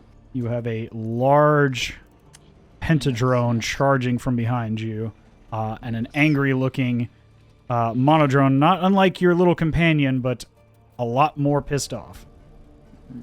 So what I'm gonna do is I'm gonna stand and share the space with my companion, and then I'm just going. Okay. I'm gonna swing my burning sword at the big boy. Okay. I like how this is just yours now. That's it. I've claimed- You would need to move a little bit. Oh, you have your Chugrulk. You have your Bugbear reach. Never mind. Yeah. Forget it. Forget what I said. I always forget about that. No, There you go. you- 24, you definitely hits. Yeah, that plus 11's disgusting. it is pretty good. That So we've 30's disgusting. got 32. Yeah. 32. You cleave this pentadrone in half. Damn. I am very what? Damn. Okay. Bye-bye. Bye bye. Okay, with my second action. And I'm then I'll going to- continue. That's it. And for my next trick, I'm gonna try and cleave this bad boy next to me in half. Okay, let's see it. Small little one. 19 definitely hits. Nice. Yeah, no. 22. Well, it's 11 because you use the radiant only once per turn. Oh, yeah. But- yes. It doesn't really matter. You cut it in half. Oh, okay. You cut it in half like a bowling ball, and That's it. yeah, it falls into a pile of wreckage. Got that, double going on. That is it for me. Okay. The Tri-Drones on their turn. They need to make that save again, which Mm-hmm. that's a 16 on the so on the one on the saves. left. The other one's a 14, so I don't think he saves. Okay. Go ahead and that roll your fails. damage. So 6 and 12. Okay. So this one is still moving. What's the first damage? Let me double check here. What was that? 14 and 7. Yeah. So this one on the left just melts in radiant energy. The one on the left is just barely holding on. You can watch as the whole of its body is just burning at this point and melting, but it is still moving and quite angry, as it's going to take 3 attacks on you. That's fair.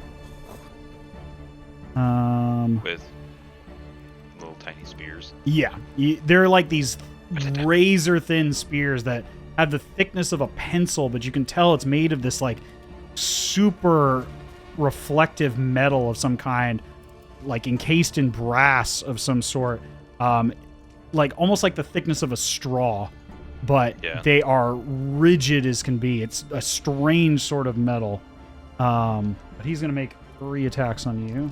Let's roll them all. One's a crit, and the other 2 Okay, miss, I believe, because they're both Melee attack. yeah, melee with a spear. One's a 14 and one's an 11, so those don't hit. Yeah, so The just crit, yeah. The crit.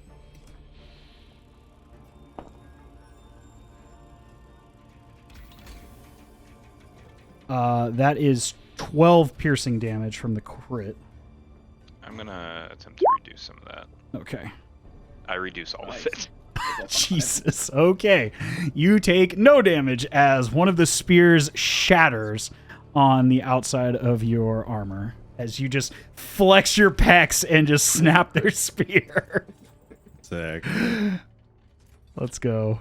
Let's see. I don't think there's any more. I'm just gonna leave. No, I'm gonna get rid of him for now. I don't know what's gonna happen. Pentadrone. No, it is Giorgio. We are on to you. What would you like to do, sir? Okay, so there's this one that's right next to me. I am going to punch it. Okay. Hell yeah. This is with advantage, yeah. You aren't flanking. Not quite. I'm not quite, but you can if you wanted to. Yeah, then I'll step here. Okay. and then, Yes, now it's with advantage. And then punch her. Yeah. This one's going to be a 21 to hit. 21 definitely hits. Okay, first is going to be is a D8. Yep, D8 and 5. So where is my? That's gonna be 10 damage. How do you want to do this? There's not much health left on this thing. Just describe. Downward fist, just smash it into a pancake. Okay. And then I will step forward. You smash it into a pancake and wing it back through the portal. Yeah. I don't care about getting. Oh, back in the okay. portal, it's just add. Yeah. Okay. It is- Now I have a better understanding from what Tim has told us that we just need to keep going. Now I'm not concerned about getting these guys to stopping us, right? So smash that one and then take a swing on this Pentadrone here, which this is a natural 20. Right, that definitely hits. So it's going to be Punch it, punch it, punch it. It's 1d8 plus 5 is my normal damage. This is 2d8 plus 5. Is that right? Yeah. Mhm. Or is it double what I roll? It's double what you roll. You can roll 2 or just double what I'm the rolling 1. 2, Okay. Because it's a 1. Okay. So it's going to be 6 and 5, so 11 damage on the second punch. All right. 11 damage, you said? 11 damage total. It is just barely holding on. You can see bits of energy arcing off of it as a few of the arms just can't even move any longer, but it is barely standing here. Okay. I will. From here, I can't access the control panel. Can I? If you still have movement, you could try to, move a couple feet this way. You would take an attack of opportunity from it if you move away from it. Yeah, so I have to be standing where Cedric's standing to access the control panel? You're about 5 or 6 feet away from it at this point, and then a little bit up, so maybe 7 or 8 feet total. That's entirely up to you. Is that an action to do the control panel? Yes, actually, it is an action to interact with it. I was gonna ask. Yeah. So you've already made your attack, so... Yeah, because I was going to start running and just touching stuff. Yeah. Because I wanna look at it and see if I recognize like the same wear patterns and stuff like that as on the other one that I've paid attention to what I was clicking to see if it works. You can certainly, yeah. I mean, if you want to just look at it, you wouldn't be able to interact with it, but you can definitely look. Am I close enough to see it from where I'm standing? Not right now. You'd need to move closer to it. Yep. Very too big. Yeah. It's just gonna die.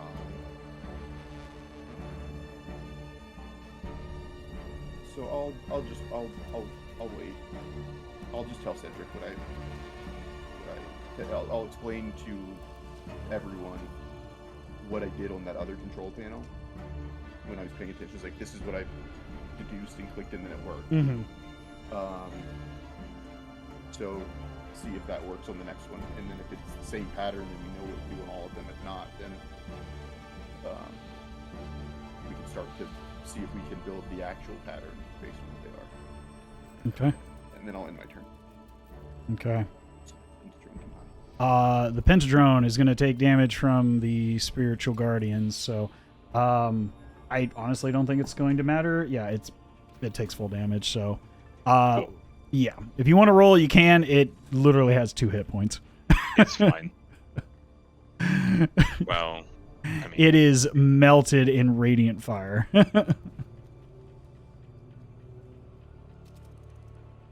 well, Oh, it's 3d8. Yeah, no, it's. It would if not it's have two, it's survived. fine. Yeah, it had 2 Bye, hit bitch. points. Yeah, okay.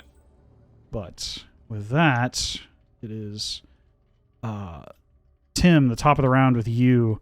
What would you like to do, sir? These portals are not closing. And there are still 6 more chairs that have not been activated. We're going to a chair. I'm going to go 5, 10, 15, 20, 25, 25 to... Nope. Since the snips. No snips. Get back here. Get back here, you little bastard. Scurrying up and Get down him the on damn the, thing. just start like, get him on the keyboard and just get him to do the shuffle. There you go. Yeah, and then that's my action to move, and now I'll do an action to fuck with the chair, to flip the switch to whatever we gotta do to activate Okay. it. You can give me an Arcana investigation or a sleight of hand check, your choice. Ooh. Arcana. Let's see it. Well, never mind. Okay.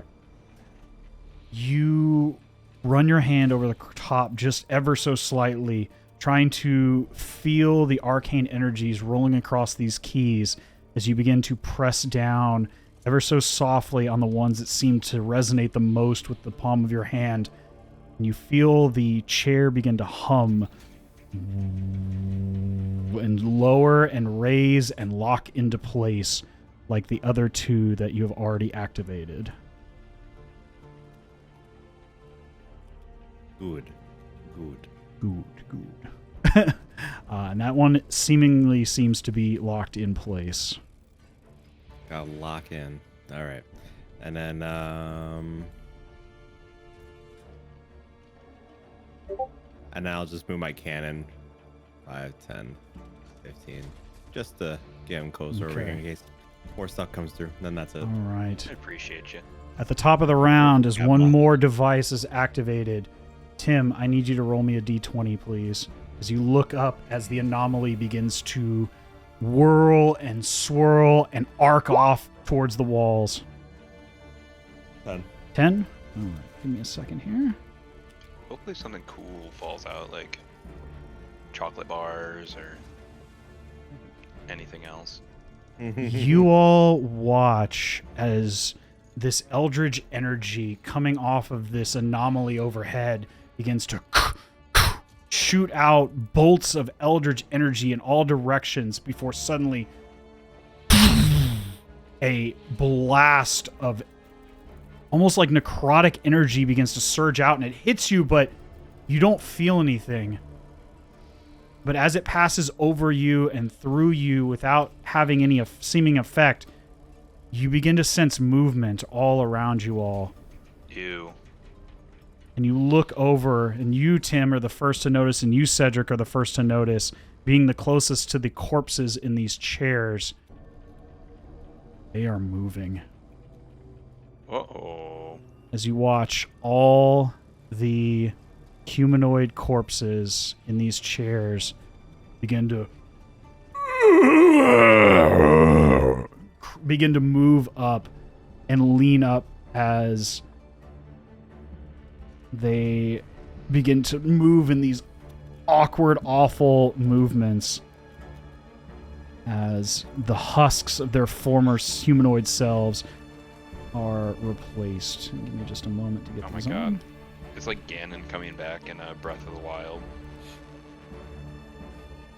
Where is it? Did who sees it? Who notices this? All of us? Me and First, Cedric. you all begin to notice right away, but every one of these corpses that's in the chairs is replaced with a haze husk, is what these are referred to as. Oh, great. Okay. These We've sounds like a bad thing. fought these before, I Is think. this something bad? Similar. Can we talk to these? Are these bad? You can certainly try. Hello, Mr. Haze Husk. I'm not gonna call Mr. Haze Husk. Yeah. Hey man, how you doing? But You hey, don't bro. seem to hear any type of semblance of intelligence. These corpses, these undead, seem to operate entirely off of instinct as they move to attack immediately. Oh, okay. I thought this was gonna happen. and then I thought maybe it wouldn't. Maybe it wouldn't, because we were doing the right thing. No, that's silly of you.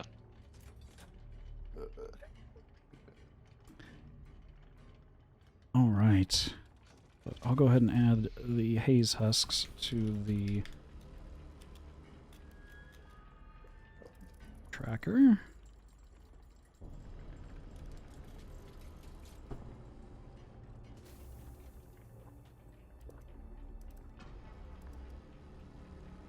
And they will go on their turn.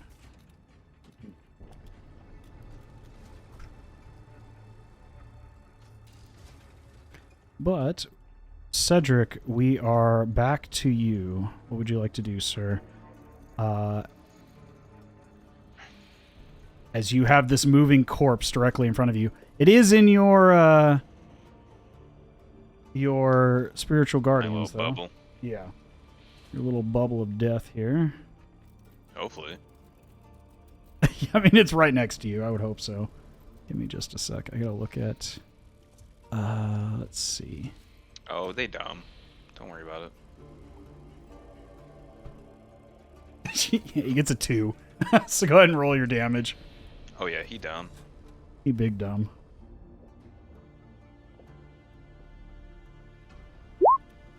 12. You definitely see this radiant energy sear the flesh of this undead creature, but it is still moving towards you to grab you at any moment, as it seems to be operating on pure instinct. All right, spiritual weapon. Okay, let's see it. 11. I want to say that is. Hold on. Yes, that definitely hits. Does it? Okay. Guys, They are not wearing armor. For 7. For 7, let's see. A solid strike, but it is still moving. You snap one of the arms and it just falls to the floor as it falls off the corpse of this old creature. I'm gonna trust that it's gonna die on its turn, and I'm gonna attempt to just run my hand just like really quick over the chair ruins. Okay. You can give me an Arcana check, a sleight of hand, or an investigation. Your Okay. choice. It's gonna be sleight of hand, Okay. and so that's a. Well, I was gonna say. Well, let me check something just real quick on that. It should auto add if you have your attunement to your gloves, if that's what you're referring to. I don't have it clicked. Oh, okay. I just didn't know if it gave me advantage on them. I don't believe so. I think it just gives you It expertise. just doubles my doubles my proficiency. Yes. Okay. Well, it wouldn't have been enough because it would have been another 6. So You see the ring above this chair begin to arc, and just like Tim earlier when he hit the wrong sequence of buttons, you feel this static echo in your mind, and you're gonna take.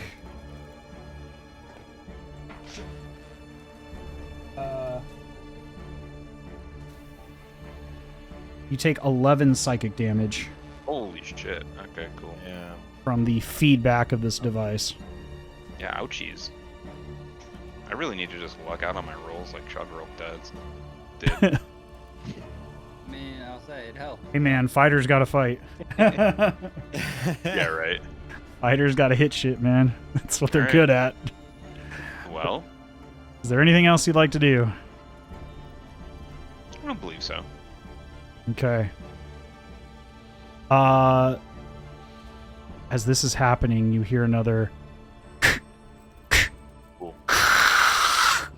as another tear in reality opens from the opposite end of the chamber.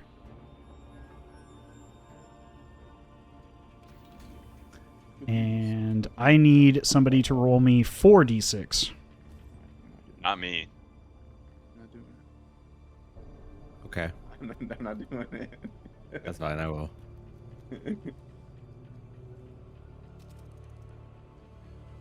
You gotta zoom out on the map, man. Got shit everywhere. 1. Right. 4d6. That's one of them. We need. Oh, we need- my bad. one is probably. So good. roll 3 more. One is probably. Make them all good. ones, please. I got 2 more. 2 more ones and a 2. That's actually not bad. One, Okay. one, two. In this case. So That- funny. I'm not sure the pattern yet, but higher seems worse. Higher seems worse. You watch Tim as yet another pentadrone leaps out from the portal that just opened up behind you. Oh, there's another portal. Oh, look at that. There are 4 of them now. Great. Oh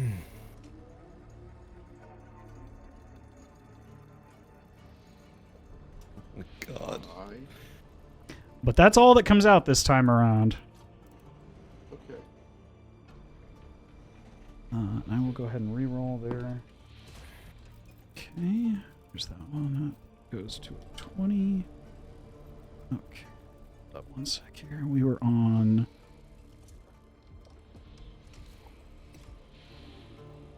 Chugrulk. Yeah, Chugrulk, we are on to you. Okay, so I think I'm gonna stand my ground and just swing at this one above me. Oh yeah, I'm sorry. You're right there. Yes, I forget you were behind your tiny friend. I'm gonna move him to the side. So That's me. it's like that meme of the lawyer hiding behind the tree while the guy's trying to shoot. It's yeah, that's me. Just like just using him. I mean, if anything else, he's a body shield. If shit goes there. All right. I'm gonna. Oh. Okay. I'm gonna start Alright. swinging. All right, that's a crit. Kill everything. So this one is obliterated. Yeah, the radiant energy of Ignatius as you draw from the hip cuts this creature from waist to collarbone directly in half as it falls into a radiant cinder on the ground. Anyway. Let's go. What was I saying about the luck to Cedric a second here? Yeah. So Just roll good. I mean, you Just do roll good. more crits though because you have the lowered critical. This one's a real 20 though. Simply So roll. So you have like simply double the roll chance of rolling a crit. So yeah, that is very Simply true. roll the good numbers. Like I don't know. Now this thing wasn't following me before. How heavy would I like if I was eyeing this thing off? Would I say it's heavy or it's pick upable? the little creature beside you. You've Yeah, seen me yeah. throw more than one of these. Yeah, Oh, yeah, you've yeah, seen your yeah. companions throw a few of these. They're heavy, they're dense, but they're quite small as well, so they're easy enough to lift up. In fact, just give me a quick strength check. It's not super high. As you lift this creature in one arm.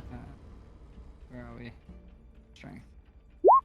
Yeah, with ease. You grab it with your left hand and tuck him under your arm like a football. All right, and then with that in mind, then I'm gonna go just over to here, so my 15, and then I'm gonna so he's over with me, and I'm gonna swing at this one next to, below Cedric. Okay. Oh, A 13 still hits. okay. They do not have armor, and they are true, quite true. slow. Yeah, I mean 11 before, yeah, true. All right.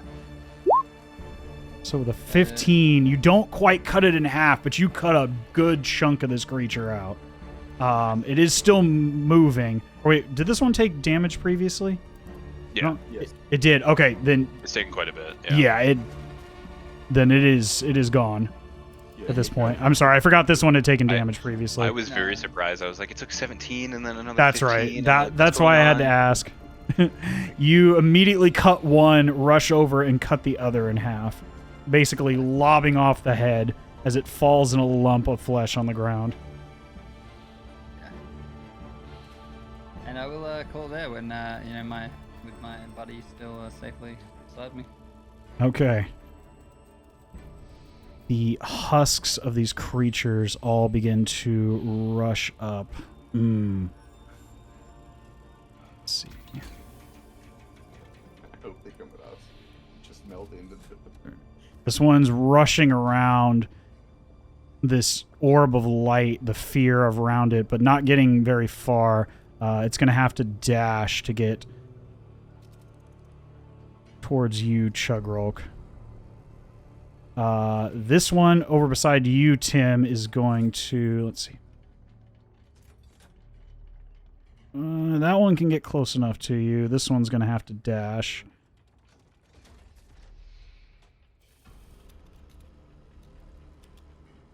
That one's going to get over here. This one is also going to have to dash. But two of them are going to take swings at you, Tim.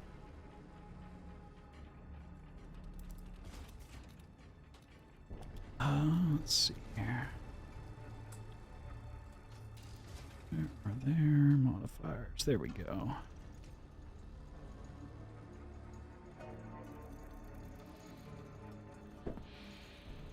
One of them getting a crit. The other one rolling a natural 1, so it swings wide and slams its forearm and you hear a snap of the arm as it hits this metal post, but it doesn't seem to care as its arm just kind of, you look as like a bone sticking out of the forearm as it snaps it against the metal.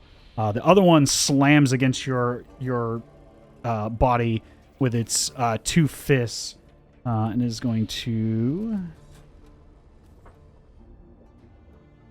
You take 7 points of bludgeoning damage from that strike, Tim.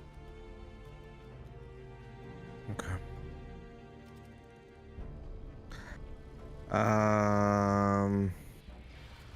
Yeah, actually, it won't matter because it was a crit, so okay. All right. Yeah, I couldn't shield that one. Mm-hmm. All right. But, Giorgio, we're on to you. What would you like to do, sir?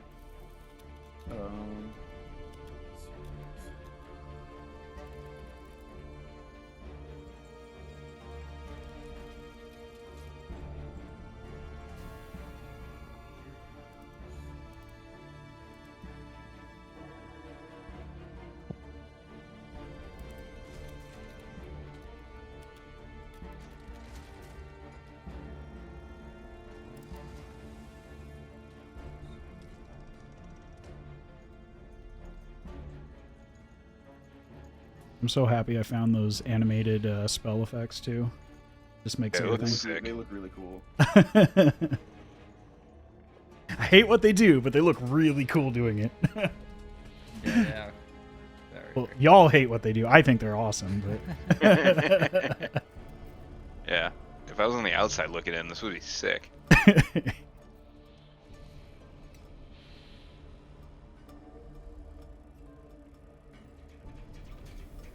Okay. From where I'm at,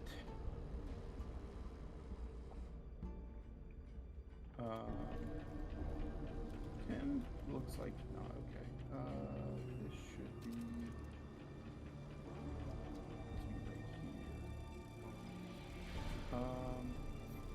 right here. Has anything over here taken damage? Anything over by 10? no, it has not. Nothing has. Okay.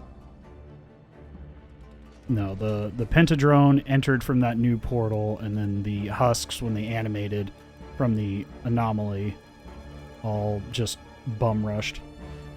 Okay. 30 puts me right here next to him. Okay. That's what we'll do is I'll come right here. Okay. And I'll pick out my hand axes for this. Okay. And I'll just swing. I'm not throwing them. I'm gonna just swing 1/1 right here. Okay. That's gonna be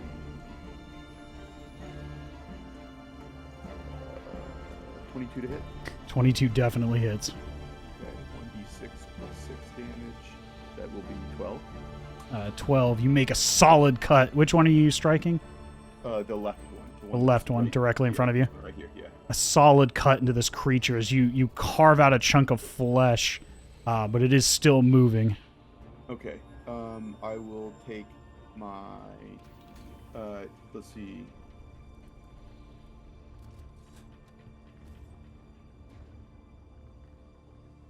As a bonus action, 2-weapon fighting, I will attack the other one.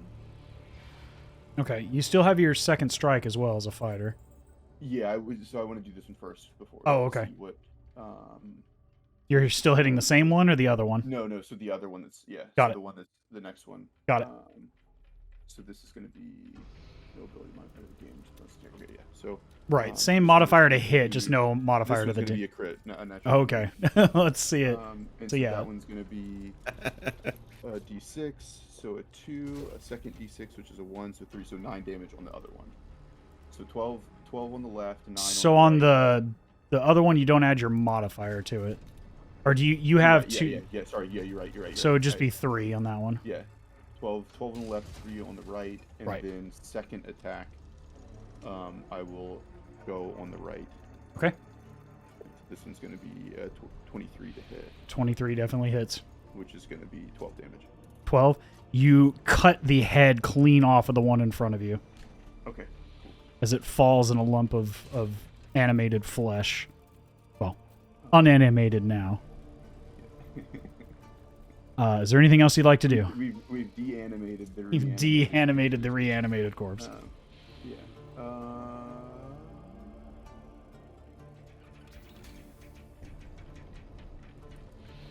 No. Okay. That is it. Tim, we are back to you at the top of the round. You have a pentadrome charging out of this newly opened portal and a angry corpse of a former mage swinging at you. What would you like to do, sir? Okay.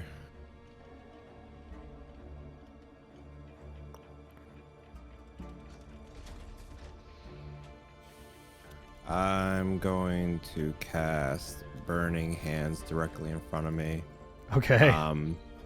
So that would be for the husk in front of me and for the drone behind him. Okay. What's the save on that? 16 dex. The first one would have succeeded did he not have a negative modifier, so that was a 15. The husk fails. He definitely has a negative modifier. The pentadrone definitely does not succeed that, so yeah. Both of them take full damage, so go ahead and roll your fire damage. Can't roll for shit tonight. 5.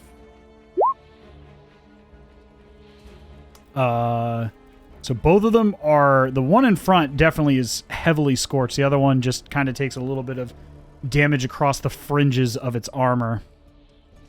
Okay. And then what is the range?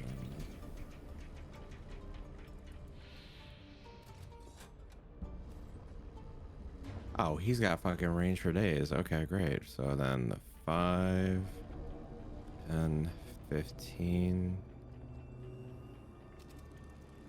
I'm gonna have my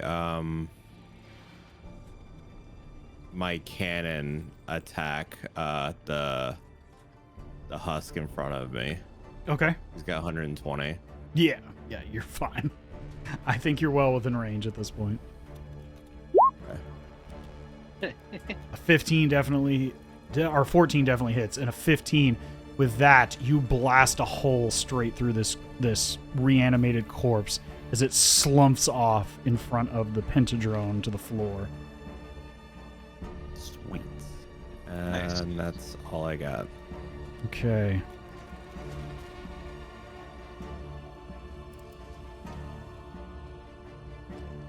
At the top of the round, I need someone to roll me 4d6, please.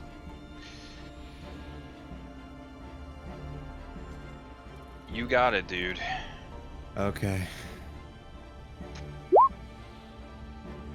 Okay. Oh, there you go.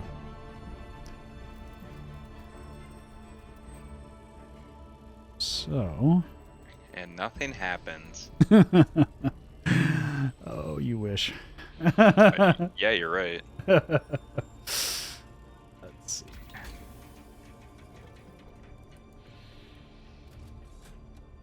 We have another pentadrone that opens there. Let's see. Side a tri-drone. And then let's see, and then yeah. Here I'm gonna open up here.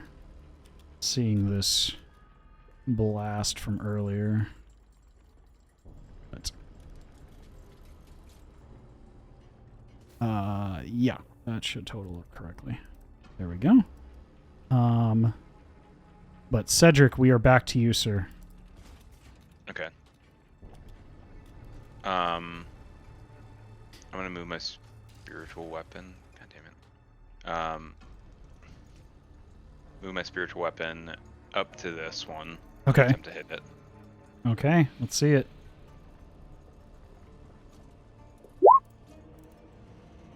11. Unfortunately, 11 does not. It swings wide as the heads turn, almost like this spinning top as it kind of dances around the strike. Okay. I'm gonna just attempt the chair again. Okay.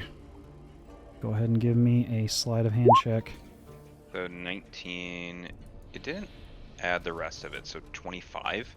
25. This time around, having missed the sequence just a little bit, rolling your newly found dexterous fingertips across the surface of these, you find the grooves, almost like the finger oils, just ever so faintly have worn in a concave dome in certain keys, and you press those down, finding that ever so faint difference in those keys that have been pressed over and over again, more frequently the others. And you watch as the seat begins to hum and vibrate before it locks into place like the other ones. Sick. Oops. Don't want that. There we go. And that chair is now activated as you see the arcane sigil floating ever so faintly below the bottom of it. With that, I need a d20 roll from you, sir. As you watch the swirling anomaly above begin to arc off even more violently. 15. 15. All right. What shenanigans do we get now? Hopefully nothing. There are some valuable ones in here, but there's some weird shit too. I'm literally going off of a table for this one. Let's see. Okay, this is a good one. I even had to make a separate. It depends on what happens. Give me a sec. I'm gonna roll this. Find. Okay. That would be over here. Let's see, where is it? There it is.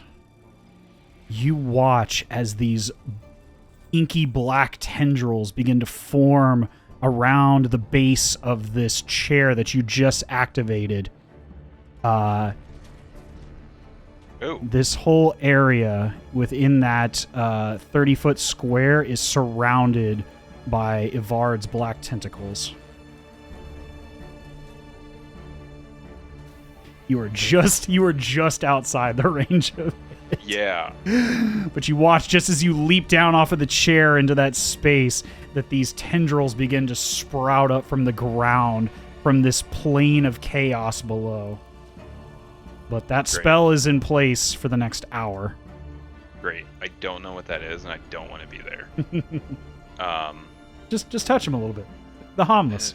No, I ain't touching nothing. So I was gonna move up towards this chair. Okay. As I'm doing it, I think that these three things would all go ahead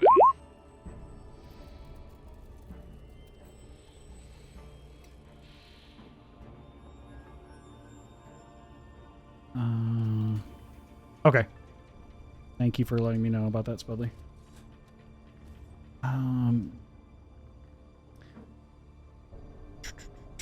So those ones. Tail.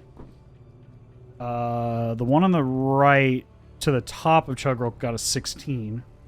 Okay. And then the Tridrome got a 3. So go ahead and roll your damage. Okay. 11, so 5. 11 and 5. Okay. None of them are destroyed, but the 2 husks take a decent amount of damage, and so does the Tridrome, but they are still standing. Okay. Now, the Pentadrome is going to leap at the 2 of you, and then this one is going to come after you, Chugrulk, or it's going to attack you and these husks indiscriminately. Let's see how that goes. Seeing as how, let's see, Tim, you activated the chair, so it's going to swing at you 3 times, and Giorgio, it is going to swing at you twice. So the first strike, that is 15, which I don't think hits. Nope. These first 2 are going towards him. Tim, yes. The next one's an 18. Nope. Okay, good. That one's an 11, so those miss. Good. Giorgio. Go. That is another 11. Let's go. And a 7. God 18 damn. 18 would have hit me. He whips yeah. around violently and hits nothing. Yeah, Twirling I have a is 19. That's funny. why I was like, fuck, dude. I was so close. And then Chugrulk, go ahead and roll me a d6 real quick. See which one he targets more frequently. Dude. He's going to target you more frequently with the 6. You're going to take 3, and the Dreg's going to take 2. So starting with the Dreg, or the husk. Yeah, that hits. Yeah, and that hits, so he is going to take... Good luck in me. He is crushed into a fine paste. yeah. And then Chugrulk, he is going to attack you now with 3 strikes. You're out. Missing 1, but getting a 23 and a 21 on 2 of the strikes. Oh, yep. Gets them both. Okay. Neither was crit though, right? No, neither was a crit, but they Yeah, can't- 'cause I'm you can't be immune crit. to that. Yeah, that's yeah, why you I can't be was crit. No. That is 10 bludgeoning damage. Okay.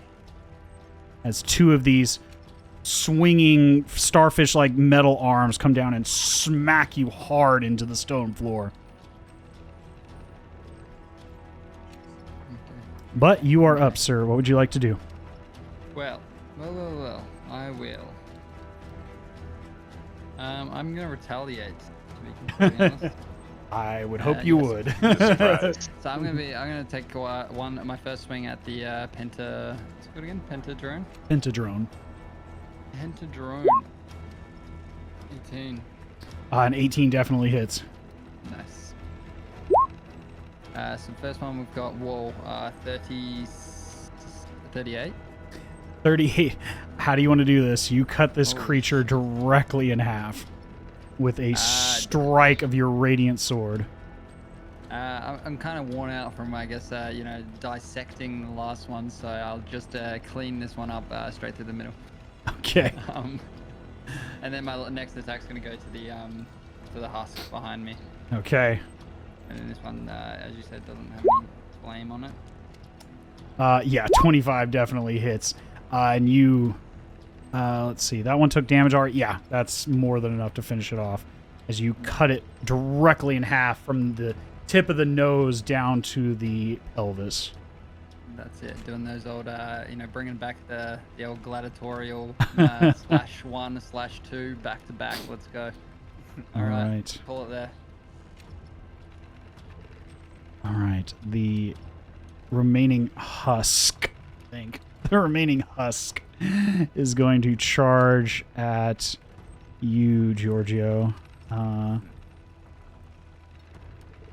And it's going to take a couple swings. Missing both of them violently. As it swings just and just, you know, like, what the fuck, dude? Do we still have another one that's all the way to the top, by the way? Oh, I'm sorry. Yes, there is one more. I completely forgot about that guy. Oh, I didn't see that one. It hadn't moved off the chair, and I was like, JJ forgot. He got lazy.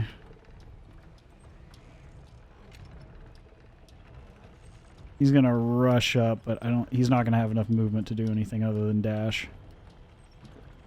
We'll just call it there. Because I forgot he doesn't get an attack this turn. But yeah, with that, Giorgio, we are back to you. Okay. We will do the same as last time. So the one that just got here, so the one that's on the bottom, is the one I will swing at first. Okay. Still holding my hand axes. So first attack is going to be another crit. That definitely is. Let's go. Okay. That's going to be 2d6. Did I say they were immune to crits? No. So that's going to be 11 damage on the first attack. Solid strike as you cut off one of the arms entirely. Okay. Extra, the offhand attack is going to be on the same one. So this one's going to be a 25. Yeah, definitely hits. This will be just a straight d6, which is going to be a 4. Okay. Is it still alive? Yes, it's still alive. Just barely, but it is still alive. 15 damage. So I'm going to turn to the other one and see if I can kill that one. Okay. That's another crit. What the fuck? I'm Dude, holy shit. That's awesome. That guy is loaded. This is going to be 16 total damage. 5. Yeah, that one definitely does not have enough stamina left. It is just the bones are crushed and the head is cleaved clean off its shoulders. Cool. That's action, bonus action. Nothing else to do. That's a full. I guess I could start moving towards another one of these chairs because.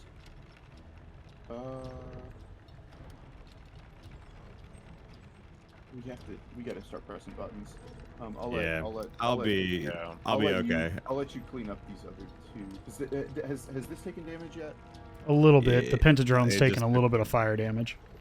Okay. Yeah, I'll be fine. You do burning hands on it. I will take the chance of the opportunity attacks. Okay. And I will move. Let's see. This is gonna be. Well, I guess let's do this first. Let me go here, and then let me go here and then here. Okay. Which would take the opportunity attack from the Pentadrone. Yes. Yes, you would. If it chooses to do that, I guess. Yes.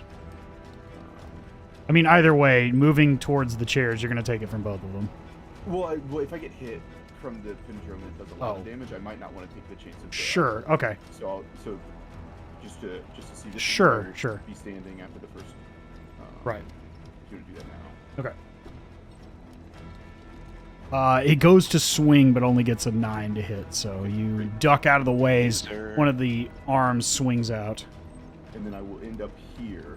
Okay. With 30, and I will take that other opportunity attack from the basis. That one misses entirely as well. It was what little mobility it has. It is not great. Okay. All right. We are here. Tim, we are back to you. Okay. I'm going to have my ballista attack the husk that's closest. The one to the left of you? Yes. Okay.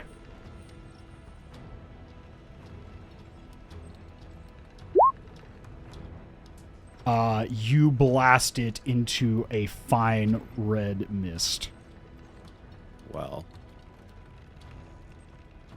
And then just to ask, for if I were to try to get away from this drone, is it one attack it only gets, or is it because I just want to make sure? It is just one attack. This one. But yeah, it's not that it's multi-attack. Okay. I don't know how many reactions it gives, but there is a chance it will not have the opportunity to do that because. That's right, because it already took its. So you wouldn't take it because it already swung at Giorgio. Yeah. Fantastic. So you could, yes. Okay. Thank you for reminding me. Yes, it already. You're safe to move away because I took that. Yeah, he already tanked the reaction. All right, so I'm gonna move. So I'm gonna go 5. So I'm going to leave. Well, so yeah, but I'm gonna go 5, 10, 15, 20, 25. So I said, "Fuck this shit," and I ran. Well, no, I mean Giorgio's right. I basically want to do the same thing. Yeah. I'll go 25 here. Okay. Actually, here because this is a wall, basically, technically, right? It's like a mechanism. You could duck under it pretty easily. Okay. As you start to move, I can tell you to come to this one because you have time to do something, and then when it's my turn, I can move and still interact with one. And do the other one. So yeah. It just, fair. You could get one right away, the one that I'm already at. I tried to get to this one not knowing you would come this way, but if you go and then it's my turn, I can go all the way across. That's true. Yeah, no, I was gonna run away. I was gonna fucking snipe him from far because I want to be able to. Oh, if you want to hit it, that's fine. That's yeah. I'm making different assumptions, so. Gotcha. Like, I'll say, come get this one. Ignore me if you want. All right. In character, I would imagine as you're running by, Giorgio grabs you and goes, "No, Whoop, and launches you up into the seat. Yeah, okay. Let's do that. I'm down for with that. narrative description there. Sure. So I'll go there. That's 25 still that way, and then I'll do an Arcana to try to activate it. Okay, let's see it. 19. The 19. You go to press on the keys, and you feel confident for just a moment until you get to the last sequence, and your fingers slip, and you scan the wrong key with your palm, and you feel this arcing from the upper machinery once more. And you begin to feel that energy and that static in your mind as it... You take 9 points of psychic damage as it recoils on you. I thought 19 would have fucking got it. Like, what the fuck? It's not you. You just missed it. Oh, fuck you. Don't do that. Alright, then that's it. That's all I got. This ain't an easy puzzle. We're talking about a dangerous place, and you're at the epicenter of it. But gonna die. Anyway, Oh. you hear another crackle and crack.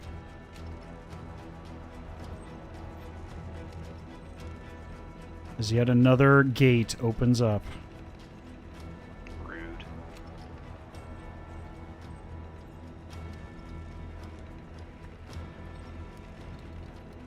And I need somebody to roll me 5d6.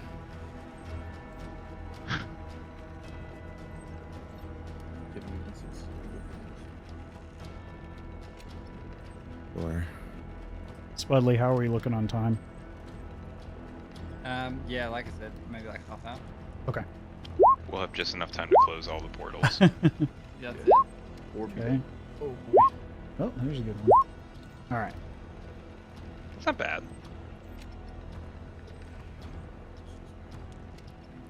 This is my hunch is that the total, it's like he gets to like buy whatever he wants. And so he's got, Yeah. this is an 18, so he can buy a pentadrome and 5 of those little guys and 2 of the 3s or something. Yeah.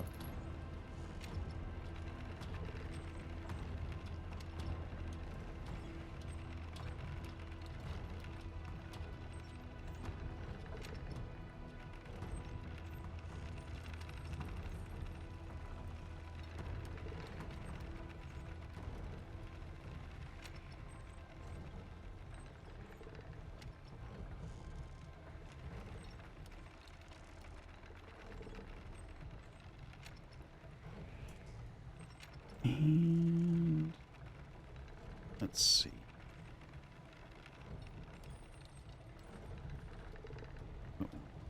And just outside of that. And one more. Right there. Fuck, I gotta add a bunch of shit. You don't have. You don't have to, dude. I don't have to do a lot of things, but I want to. Sorry, it sounded like you didn't. Yeah, no. Because you guys keep killing all my shit. Keep taking them all my toys. You keep giving them. I know. You have no one to blame but yourself for this, honestly. So.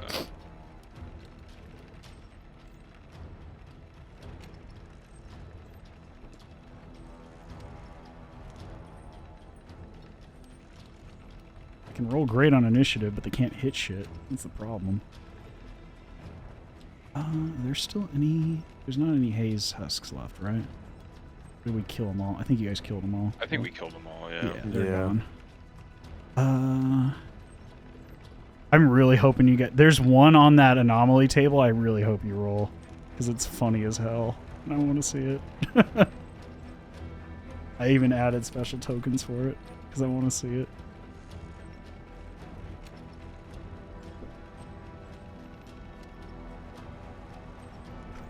I think that's all of them. Wait, where are there did I not add the tri... Oh, I did add the tridromes. Okay, cool. Alright. Let's reorder this. We were at Cedric. Cool. So, Cedric, we were back to you. What would you like to do? That actually worked out perfectly. They're in the same order. Nice. I'm going to first use my spiritual weapon to swing at the one that's just above where it is now. Okay. Just try to take something out. Alright, let's see it. 14, I think hits. On tridrome. Unfortunately, just misses on the tridrome. It misses. Okay. Yes. That's fine. And I'm going to go ahead and move up to this thing. Okay. Up to this chair. Okay, there we go. Yeah, I would say the pentadrome's just in your... Yeah. You can roll damage on him, full damage. He did not succeed. Okay. 13. Okay. So it begins to singe inside the radiant light. But it is still your turn. What would you like to do? Yep, I'm gonna touch the chair. Okay. And you're giving me a sleight of hand, I'm guessing? Sleight of hand. Okay. 8 plus 6. Damn it. No. You begin to hear the static in your mind as you...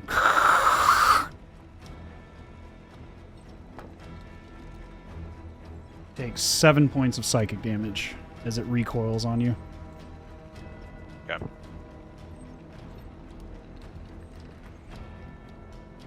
And I'm done. Chugrulk, we are on to you. More of these creatures have jumped out of the portals. Yeah, sorry I left you down there. No, that's fine. I've noticed, You haven't really needed anyone else. I keep forgetting Sorry to about you. move this other one too. While we're here, Chugrulk, roll me a straight D20 for your little companion here. The 16. Watching you fearlessly charge forward, he is going to rush forward at the same time. Hell yeah. For this round, with his help, you have advantage on your strikes. Yeah. Thank you. Yeah. All right. Insane. The one thing he hasn't needed. He gets advantage on. Let's go. You watch as he charges forward with his tiny little stiletto dagger to assist you. But yeah, go ahead and... What's just this green mesh that's near me? If I pass through that, do I? Don't go in it. Yeah, go don't in do it. that. It looks like green tentacles, but it's, yeah, they're like black oily tentacles that are like lashing out at you. Yeah, that's probably all I needed. It's cool. Okay. So I'm gonna swing at this one below me. Okay. Hitting. I'm not gonna use the flame. Oh wait, I don't get to choose because it's on my first attack, isn't it? Yeah. Well, you can choose which one you want to have the charge on. Oh, If you want it on the So this one. 25, definitely hits. Are you attacking the one below you? Just the one below me. Yeah. Okay. Yeah, 25 definitely hits. So 10 damage. And then, 10 damage. Yeah. Okay. It and is then still what- barely standing. And has this thing next to me, these tentacles, have they got a body at all, or are they just coming out of the? Just coming out of Yeah, some yeah. elemental plane of chaos. Yeah. Cool. It- Just it lapping and happened- yeah, slurping at you, the trying chair to locked in nab you and into them. it sprouted up. Yeah. No. Yeah. I thought so. I just wasn't sure if anything had progressed. No worries. Okay. Well. I guess. What is my? How much? Just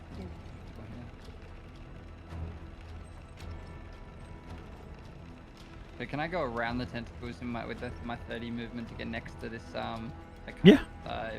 Yeah. I want to kind of just plan myself like where the spiritual. Can I share a square with the spiritual weapon? Yeah. It doesn't take up any space. It's Like, incorporeal. Spiritual, Yeah. Incorporeal I'm into gonna- a box. Yeah, until it bongs. So I'm gonna attack the one to the right of me. I'm assuming my guy follows me. My little Yeah, he's gonna chase after you, kind of like a familiar. Yeah, cool.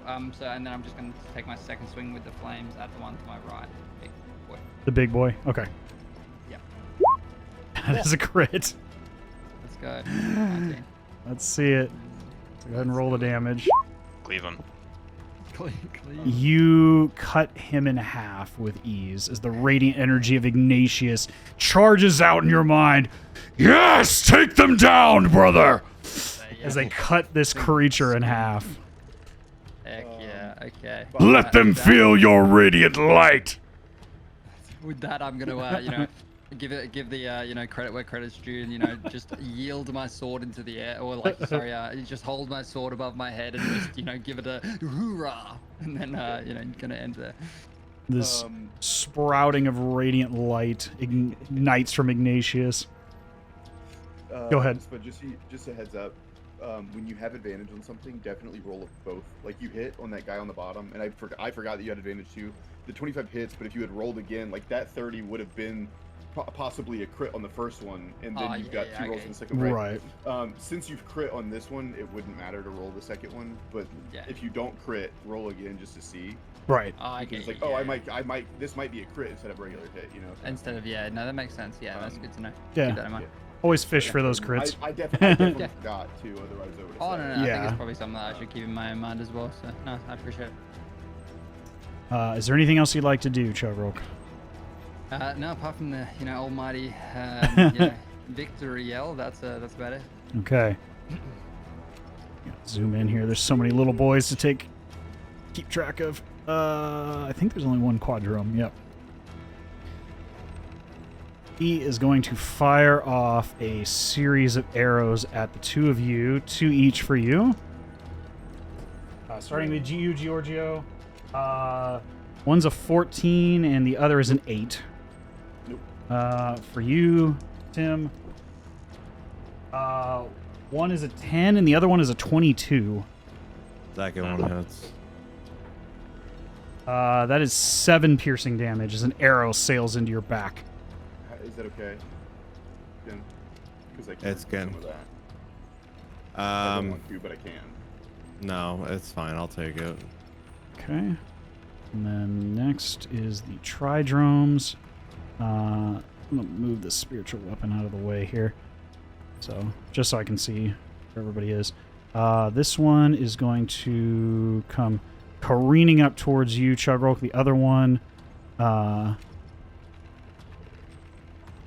is going to... Well, it'll act on its turn. This one... Let's see... just makes it to you. And they're all going to strike at you 3 times. So here's the first one. Well, that was a crit, but it's not going to matter. There's 2 hits on that one. So that one is Wasting their crits on Chugrulk. Let's Yeah. go. Yes. That is 8 piercing damage, Oof. as 2 of the spears pierce under your armor. Oh, not bad. And this one is going to move over and flank you. So it's going to roll with advantage. God damn it, another fucking crit. God damn Let's it. go. But they all hit. One was a 20, one was a 16 on the dice, and one was an 18 on the dice. Oh, so 20 is if it mates, it baits? Well, they're all above. That was what I rolled on the dice plus their modifier. right, So right. they So, all yeah, I beat, was gonna yeah, say. met or beat 20, yeah. 20, I was good, yeah. So that's 3 strikes on that one. Okay. Because he was rolling with advantage because he was flanking you. Yeah. That is 15 piercing damage. And then the last one.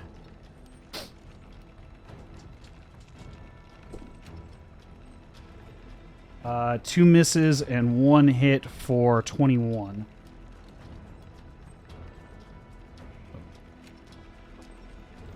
That is 5 piercing damage. Okay. All right, I'm down on my knees at this stage. Okay. I'm taking a knee.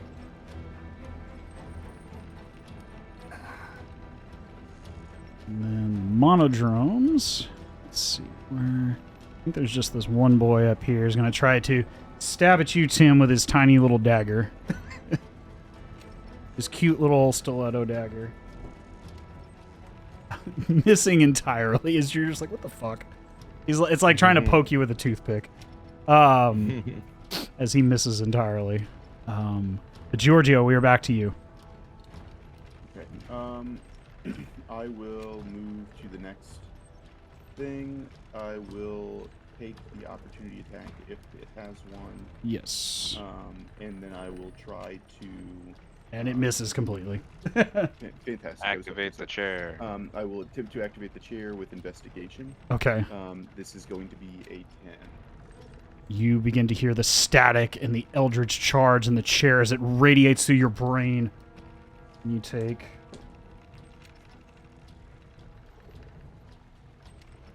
9 psychic damage. Okay. Like with last, I don't know. Again, I don't know if trying to touch these numbers takes up a whole turn or what. But if I can keep pressing buttons, I would. It takes 1 action to interact. Yeah, full action. Okay, so 9 damage. And If you had action surge, you could try again, but I don't. okay. 9 damage. Let's see. Oh God. That's really.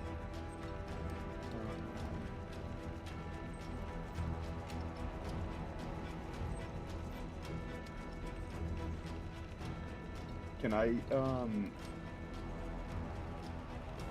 I'm gonna reduce that actually with bonus action psionic dice. Okay.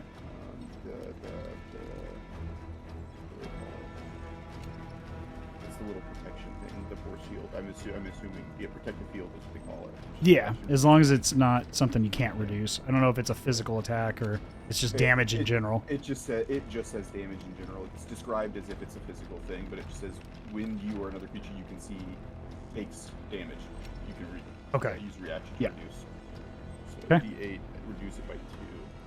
That's,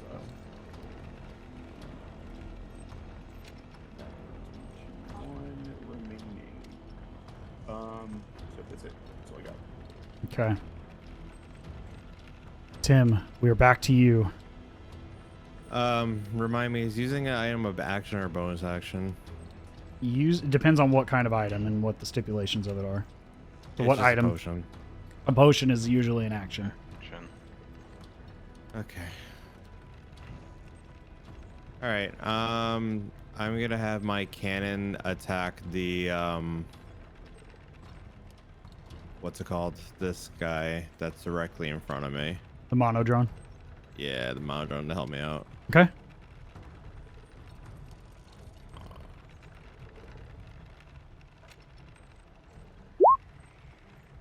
That you blast it straight through the center as it crumbles into a pile of parts. Nice, nice. Cool. And then I'm going to cast Firebolt on the Pentadrone. Okay. Hell yeah. 19 definitely hits as you strike center mass between the arms. All right, so that's gonna be for this.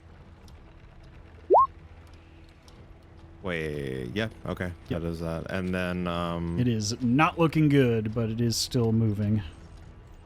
actually, and then hold on.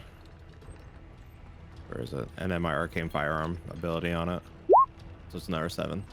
That is enough as Nice. the bolt of fire blows straight through the central eye. Okay. Okay. I can breathe a little bit better. I'm all right. And then I will have my cannon. I should have done it. Actually, I should have done it. Well, I was just gonna have him move it, but never mind. You can Okay. move him after the fact, I believe, unless it says otherwise. It's technically supposed to be done within the same bonus action, I think, is what it is. So I'll allow it. it's fine. I don't care. I mean, it's Okay. it just yeah. It's like a creature's movement. I don't see a Okay. harm in doing it. Okay. I'm just gonna move him there. I kind of that's treat good. all your stuff as the same action anyway, and it doesn't change the outcome. Okay. All right. Yep. Cool. With that, I need someone to roll me 2, 3, 4, 5d6, please.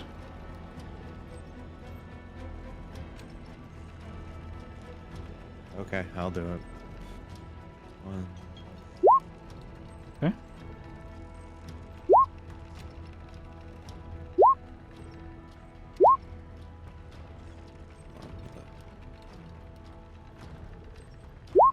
Great. That's wonderful.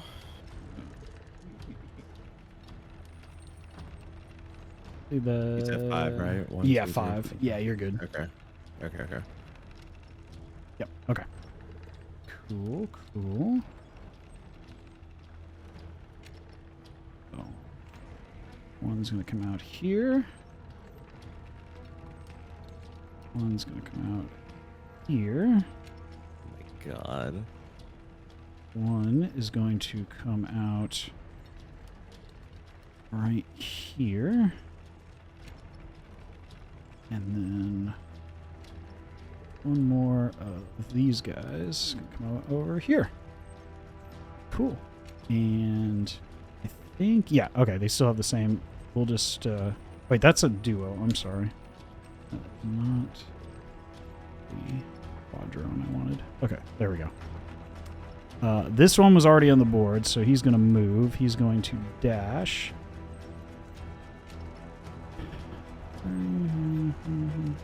He is going to dash towards you. He's going to get right. I believe that's.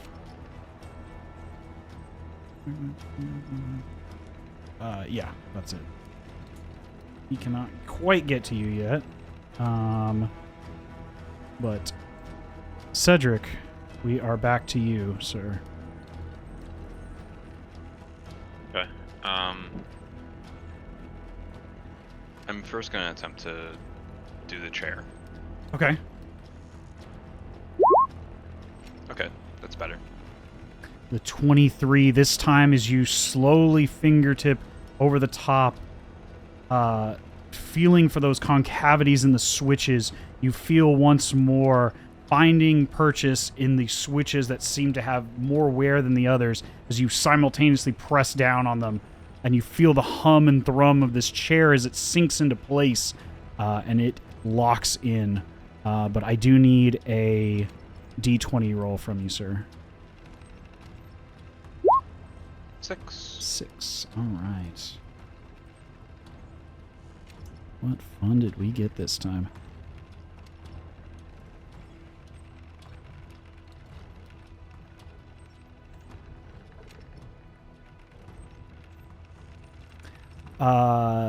Let's see.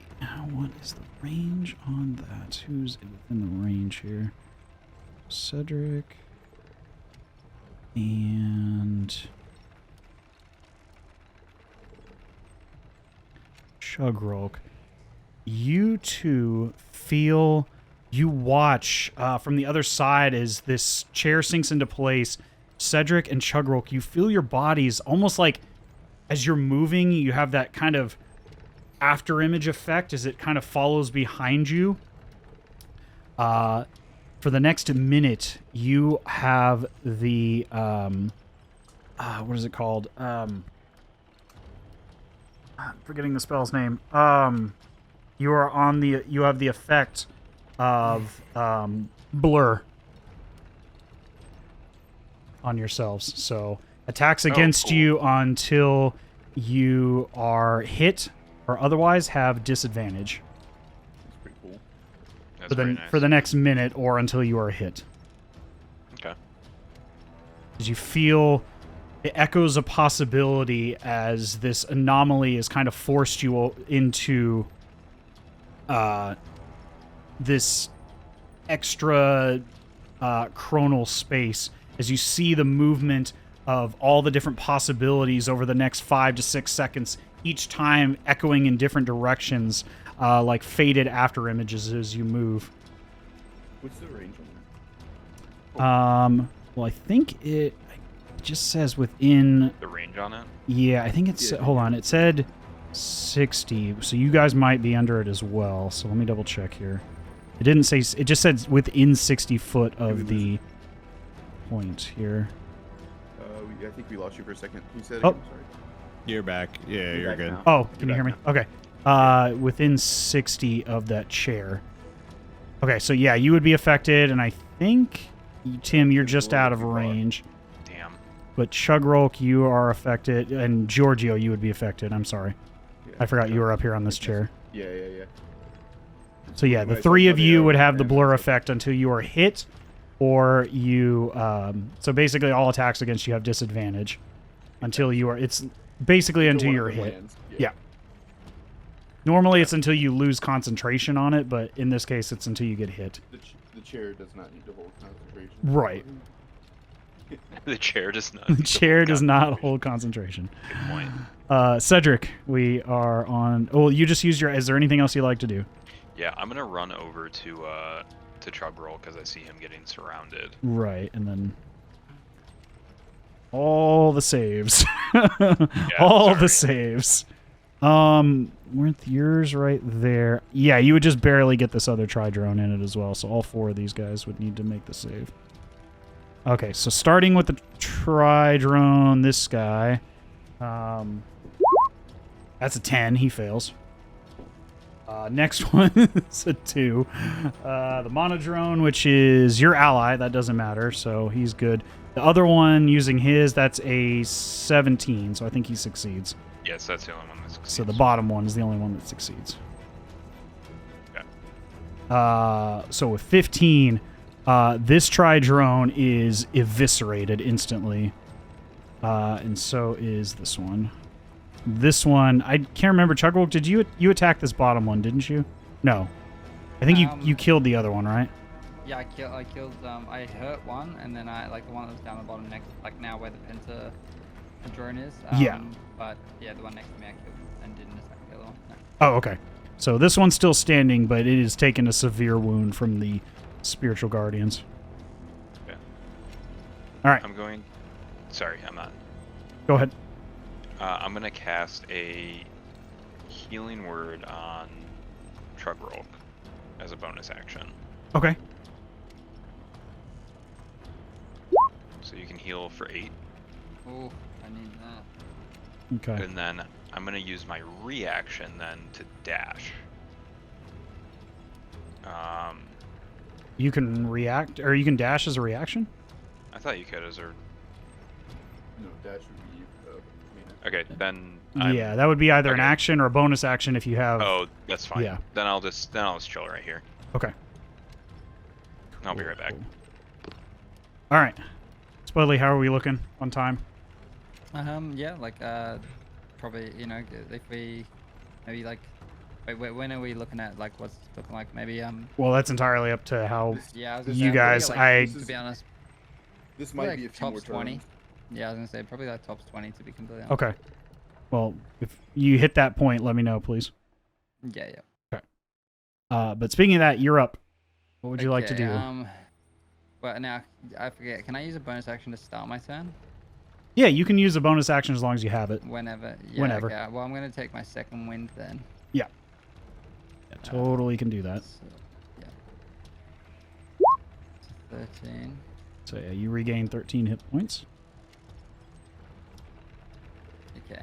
And then that being said, these two that are next to, like immediately next to me. Yeah, one of them is your little buddy here. Sorry, I just missed the green. Yeah, okay. So roll me another d6. Or I'm sorry, roll me a d20 for your companion. 11. So you have advantage on one of your attacks. Okay, cool. Well, that being said, I'll attack the one that's just next to me. Okay. But I won't use the flaming on this one. Okay. A 21 definitely hits. And a 12, even without the radiant energy, you slice the remainder of this creature into pieces. Got it. Well, that being said, I'm going to... Where's my... Where'd you go? Going to make my way up.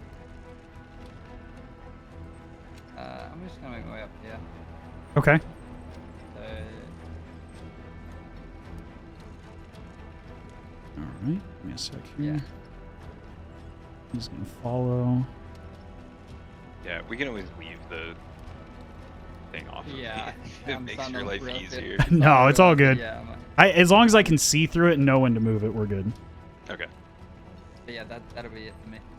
Okay. Oh, actually, wait, Oop. what's this guy? Just the one that's, how do I ping?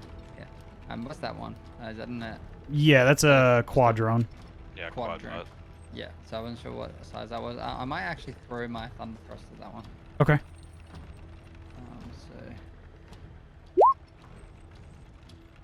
Oh, Unfortunately, a gosh, 13 does not hit. It goes just wide as the spear sails back into your hand. Well, that's exactly what I was saving my one turn of inspiration for. But you do have advantage on the strike, though, so you can roll again. Because you have advantage due to the help action of the creature. Unfortunately, a 13 is not going to do it. But you still have your inspiration. Yeah, So I'll you do could it, roll it again if you want to do. Yeah, Or you yeah, could I just... I was going to say, I might chill on the inspiration. Okay. I'll just leave it there. Okay. Because that only lasts once, right?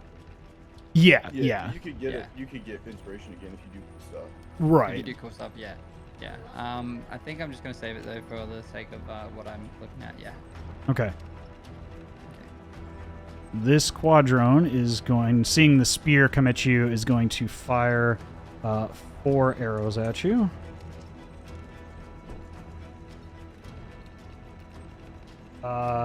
None of those, I don't think, none of them were above a 20, so it doesn't hit there. One more. That's, my god, he missed all 4 of those. It's 4 tiny arrows come sailing by, just shattering on the mechanisms behind you. This one is going to, let's see. Tim, you are the closest. It's going to fire at you.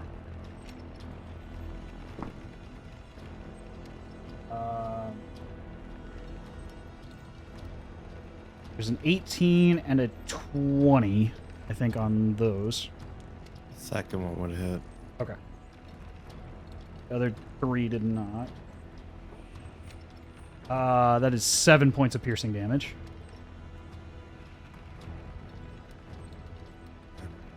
And then this pentadrone is going to chase after you, Giorgio, and is going to make 5 flail attacks at you. Let's see. One is a 23. The other ones I don't think hit. Those are 14. And then 2 more. 1 and 11. So 1 hit there. The first one's the one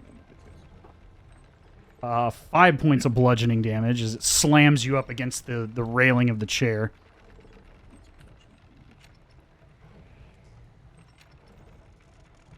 Oh, I'm sorry. That Pentadron was not supposed to go. You can add that back. I apologize. Oh, because this turn's not till. Right. I'm sorry. I got them mixed up. It should have been the Tri-Drones. My apologies. So it happens when I have so much shit on the board. So many toys to play with. This one is going to rush at you. It is going to take the damage here. Trying to write. It gets a 1. So go ahead and roll your Spiritual Guardian damage, Cedric, as it chases after you. I think that's the only Tri-Drone. And it bursts into flame as it does so. Yeah. And then the Monodrone. I don't think there's any combatant Monodrones around, so we'll just take those guys off the board. And then Giorgio, we are back to you. My apologies for the mix-up there. It's okay. I'm going to jam on some keys. Okay. So. Investigation. Okay. And this is a 22. 22. This time around, you are able to notice that there are grease and fingerprint marks on certain keys that are actively used more often than others. As you press down on those keys simultaneously, the chair begins to hum and thrum and lock into place just like the others. Okay, great. And I need you to roll me a d20, please, as the arcane anomaly overhead arcs off again. 16. All right. I think we got 16 earlier. It sounds familiar. I think 16 is what made the vines. Yeah. No, that was a different one. I'm sorry. That was 6 that did that. Oh, we had 16. Maybe not. I don't think there are anything. No, there is not. So this is ineffective. You feel these tendrils of life energy sprout off. This divine energy sprout out this anomaly, but they find no purchase in any inanimate objects around as it comes from overhead, and it seemingly diminishes and dissolves into the ether. Okay.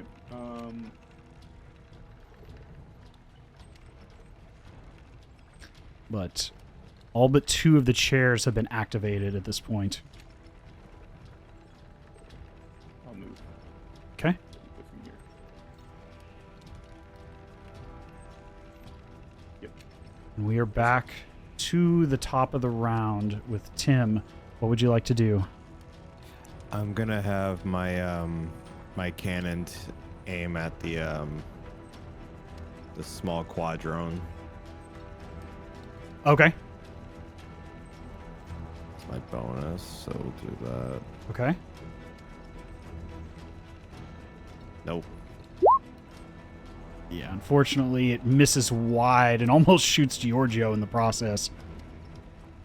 As you, That's Giorgio, fine. watch this bolt of arcane energy sail over your shoulder. And then I will do an Arcana check on the chair and try to activate it. Okay.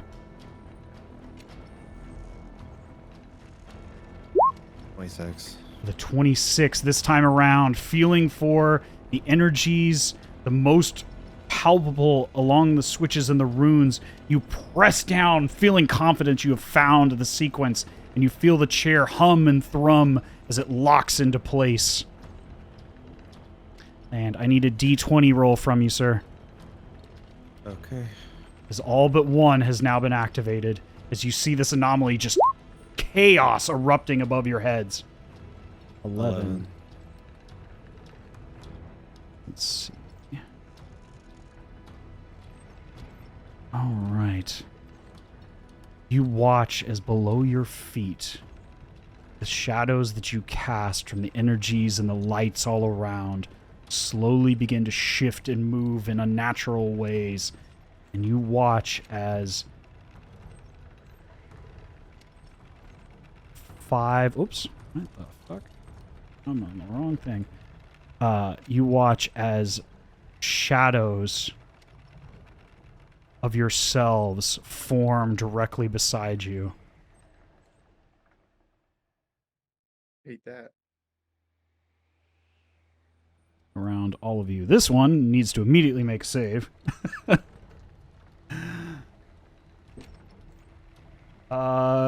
Getting a 16. Okay. But it It's still a takes half. shadow. It is a shadow, so I believe It it's takes double radiant. right, so it doesn't matter. So just go ahead and roll the damage. It's a 13. 13. I don't remember.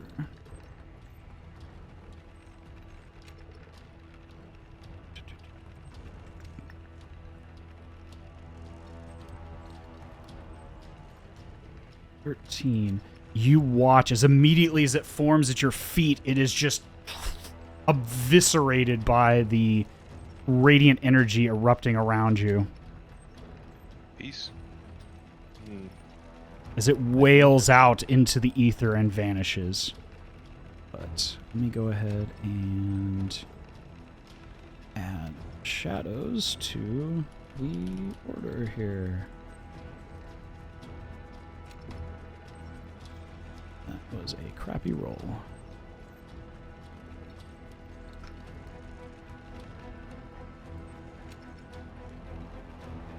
All right. Tim, we are back to... is there anything else you'd like to do? No. Okay. Once more, you begin to hear this as another tear in the fabric of reality breaks free.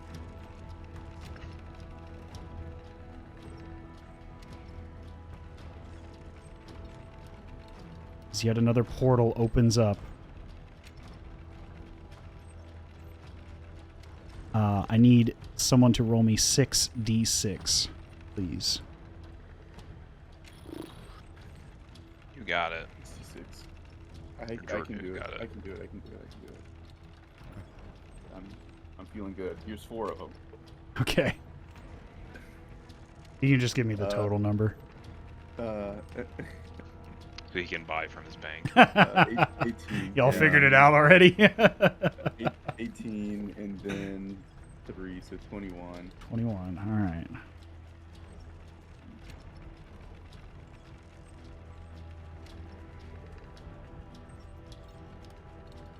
Oh, that's the wrong layer.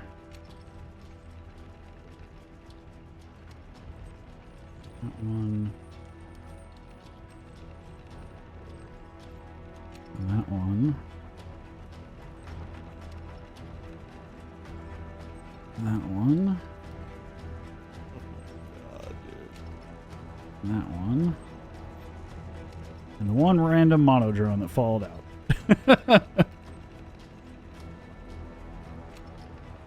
But we will not act on those ones. Only the ones that were already in place. Which I believe were these. This guy, and this guy. Are the ones that were in place to begin with, so. That one's going to run up there. This one is going to... It's going to have to run up around as best I can and dash. But they're going to have to make the save. Getting a 14 and getting a 17. So this one gets a 17 on the left. But go ahead and roll your damage, Cedric. Their speed's also halved in there for what it's worth. Oh, that's right. Well, the one was dashing and the other one didn't need much movement to get to you. So 15 and 15. Okay. I will keep that in mind. The one is going to take 5 swipes at you. might be Dunzo. Or wait, I didn't get to go. Oh, I'm after sorry. him. After oh, that's right. You didn't go after Tim. I apologize. Yes. Yeah, that's right. Because I was already planning on running north anyways. Okay. Yeah. So go ahead and do that. My apologies. No, that's fine. I was lost track leading up because of to the it. initiative count 20. Yeah. So you're go fine. ahead and Yeah, you're make. so excited to try to murder us. It's okay. I get it. Well, you gave me Yeah, so many I'm- toys to play with here. God, this map is chaos. Oh yeah. No, I'm basically running. You're like, running nope. here. Well, I would imagine, yeah, doing that. You just see these two charging out of the portal at you, and you're like, getting the fuck out of here. Yeah, I'm leaving. All right. And then the shadow that you run up on needs to make a save. So, actually getting an 18, but it doesn't matter because he's vulnerable to radiant damage. So, yeah, Yeah, 12. he is eviscerated instantly. So the shadow that formed behind you, Chugrulk, is immediately cast off by this radiant light. Very nice. I mean, he would have had disadvantage on you because of Ignatius anyway, but... But I mean, get out. All right. Is there anything else you would like to do, Cedric? Yes. Okay. I am going to use one of my channel divinities Okay. to cast Cloak of Shadows. Okay. Or no, I'm sorry, not Cloak of Shadows. Let's go ahead and do Invoke Duplicity. Okay. I like it. I like it. And I don't know how Where- you want me to. I can create another token, and you can just put it wherever. We'll just put a marker on it. Okay, yeah. Or if you want to drop a second one of your tokens wherever you want it, and just we'll put a green marker on it. Okay. We'll put a green marker for your duplicate. Oh, I'm sorry. Yeah, you can take yours off. It's alright. Two of them, why not? It's two of them. All right. So there's your duplicate. You all watch as Cedric grasps his holy. What is it? A holy symbol or is it a holy? It's. What a is your sigil. your sigil? Yeah.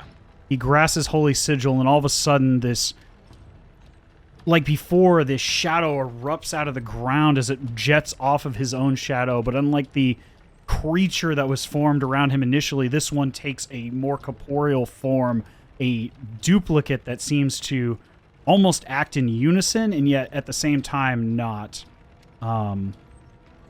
Okay, and you can choose to put it wherever. I'm gonna just put him here. Or then I'm wherever in going range. to- Okay. Yeah, I was just gonna cast it right on top of me. Okay. And just move it north just a little bit, like right there, to kind of block off the chair. Okay. I dig it. I dig it. Mhm. All right. Now to the pentadromes, which are going to try to... We'll just take... They're going to do the same thing, essentially. This one's just not going to get as...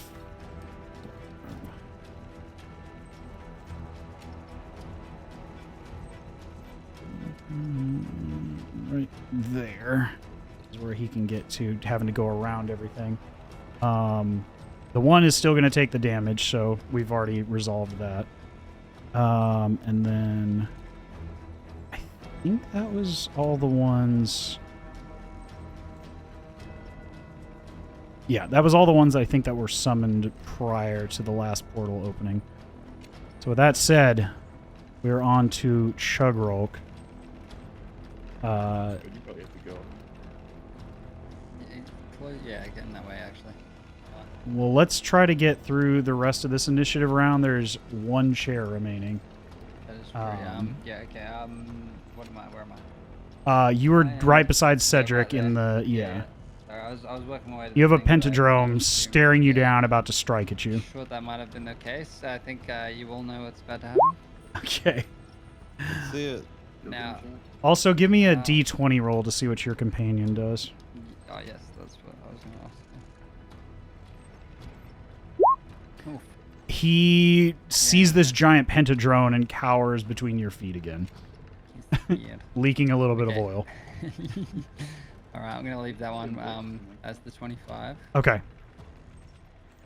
So And- 25 definitely hits. Yeah, and we'll do the 27 damage was my intent. Okay. You, with the combined radiant energy of your companion Cedric, this creature, you find a weak point in the armor, drive Ignatius into its core, and rip it up through the center. as it falls to a lump of metal on the ground. Move this out of the way. Let's go. All right. That being said, where I'm going to move to. Also, you know what I've been forgetting to do? 1, 2, 3. What's that? Cedric, give me a concentration check for spiritual weapons. I'm freaking forgetting to give that to you. Oh, no. yeah. Okay. Yeah, just give me one. That's on me. Every time you take also damage, you're forgot. supposed to do it. Okay, 3. So spiritual weapon or spiritual guardians falls. Bomber. And I'm going to move myself up to I that need to chair remember as to keep well. asking for that. Pardon me? Sorry, I'm just saying I'm moving up just behind just up top there behind Okay. Georgio. And then we've got I'm going to use my 10-foot and attack the Penta Okay. to the left of him. So I'm going to use my initiative. Sorry, my inspiration there. Okay. Probably a good. Yeah, 22 definitely hits. A lot better than a 12. yeah. And 12 then kills me. Yeah, 12 see, you that's stabbed what I Giorgio was like instead. starting to be like, oh dear. Yeah, I had that up the sleeve. All right, and 11 Okay, damage. 11. Okay, thank you. Oh, good. And then because of that, I'm going to leave it there, and Okay. hopefully we'll Okay. The quadrome, I think there's 2 of these guys. Just to speed this up, yeah, we're gonna roll all the ones. 2 are coming after you, Giorgio, and 2 at you, Chugrulk. It doesn't matter because he missed all of them. They were all, none of them were above a 10. Wow. This one over by you, Tim, this guy right here is going to fire.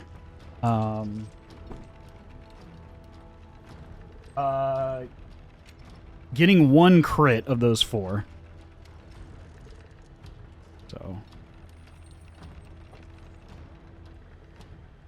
that is 8 piercing damage. As it sails in between the armor plating of your body. Cool. I don't think we have any tridromes. I think you guys pretty much cut them all in half. So I will remove them. Shadows. That first one beside you, Tim, is going to reach out and try to grasp at you. Getting a 20 to hit. Yeah, I'm gonna cast shield. I've had enough. Okay. Probably good, because you would have had to make a constitution saving throw, otherwise lose your strength. Giorgio, the other one's going to do the same thing at you. Okay. Getting a 16 to hit? Okay. So 2 misses there. The shield flying up, getting in the way. Giorgio, we are on to you.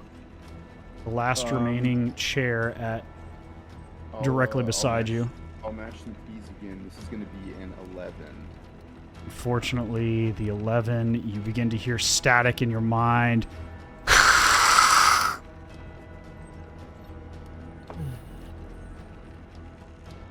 Takes 7 points of psychic damage. So yeah, all I got. Okay. Tim, we're on to you. There's 1 chair remaining. Yeah, I thought we were gonna stop because Oh, gotta go. yeah. Okay. We'll wrap up this conclusion later, as our party is on the cusp of Death. maintaining Well, and it's wrenching probably gonna- control of this device. We're gonna help me remember what's going on. And if we, Okay. Next time, if we still have 1 chair, I'll be like, wait, what chair? Like something dumb like that. We were playing musical chairs? Yeah, that's it. Like, wait, we were in a chair.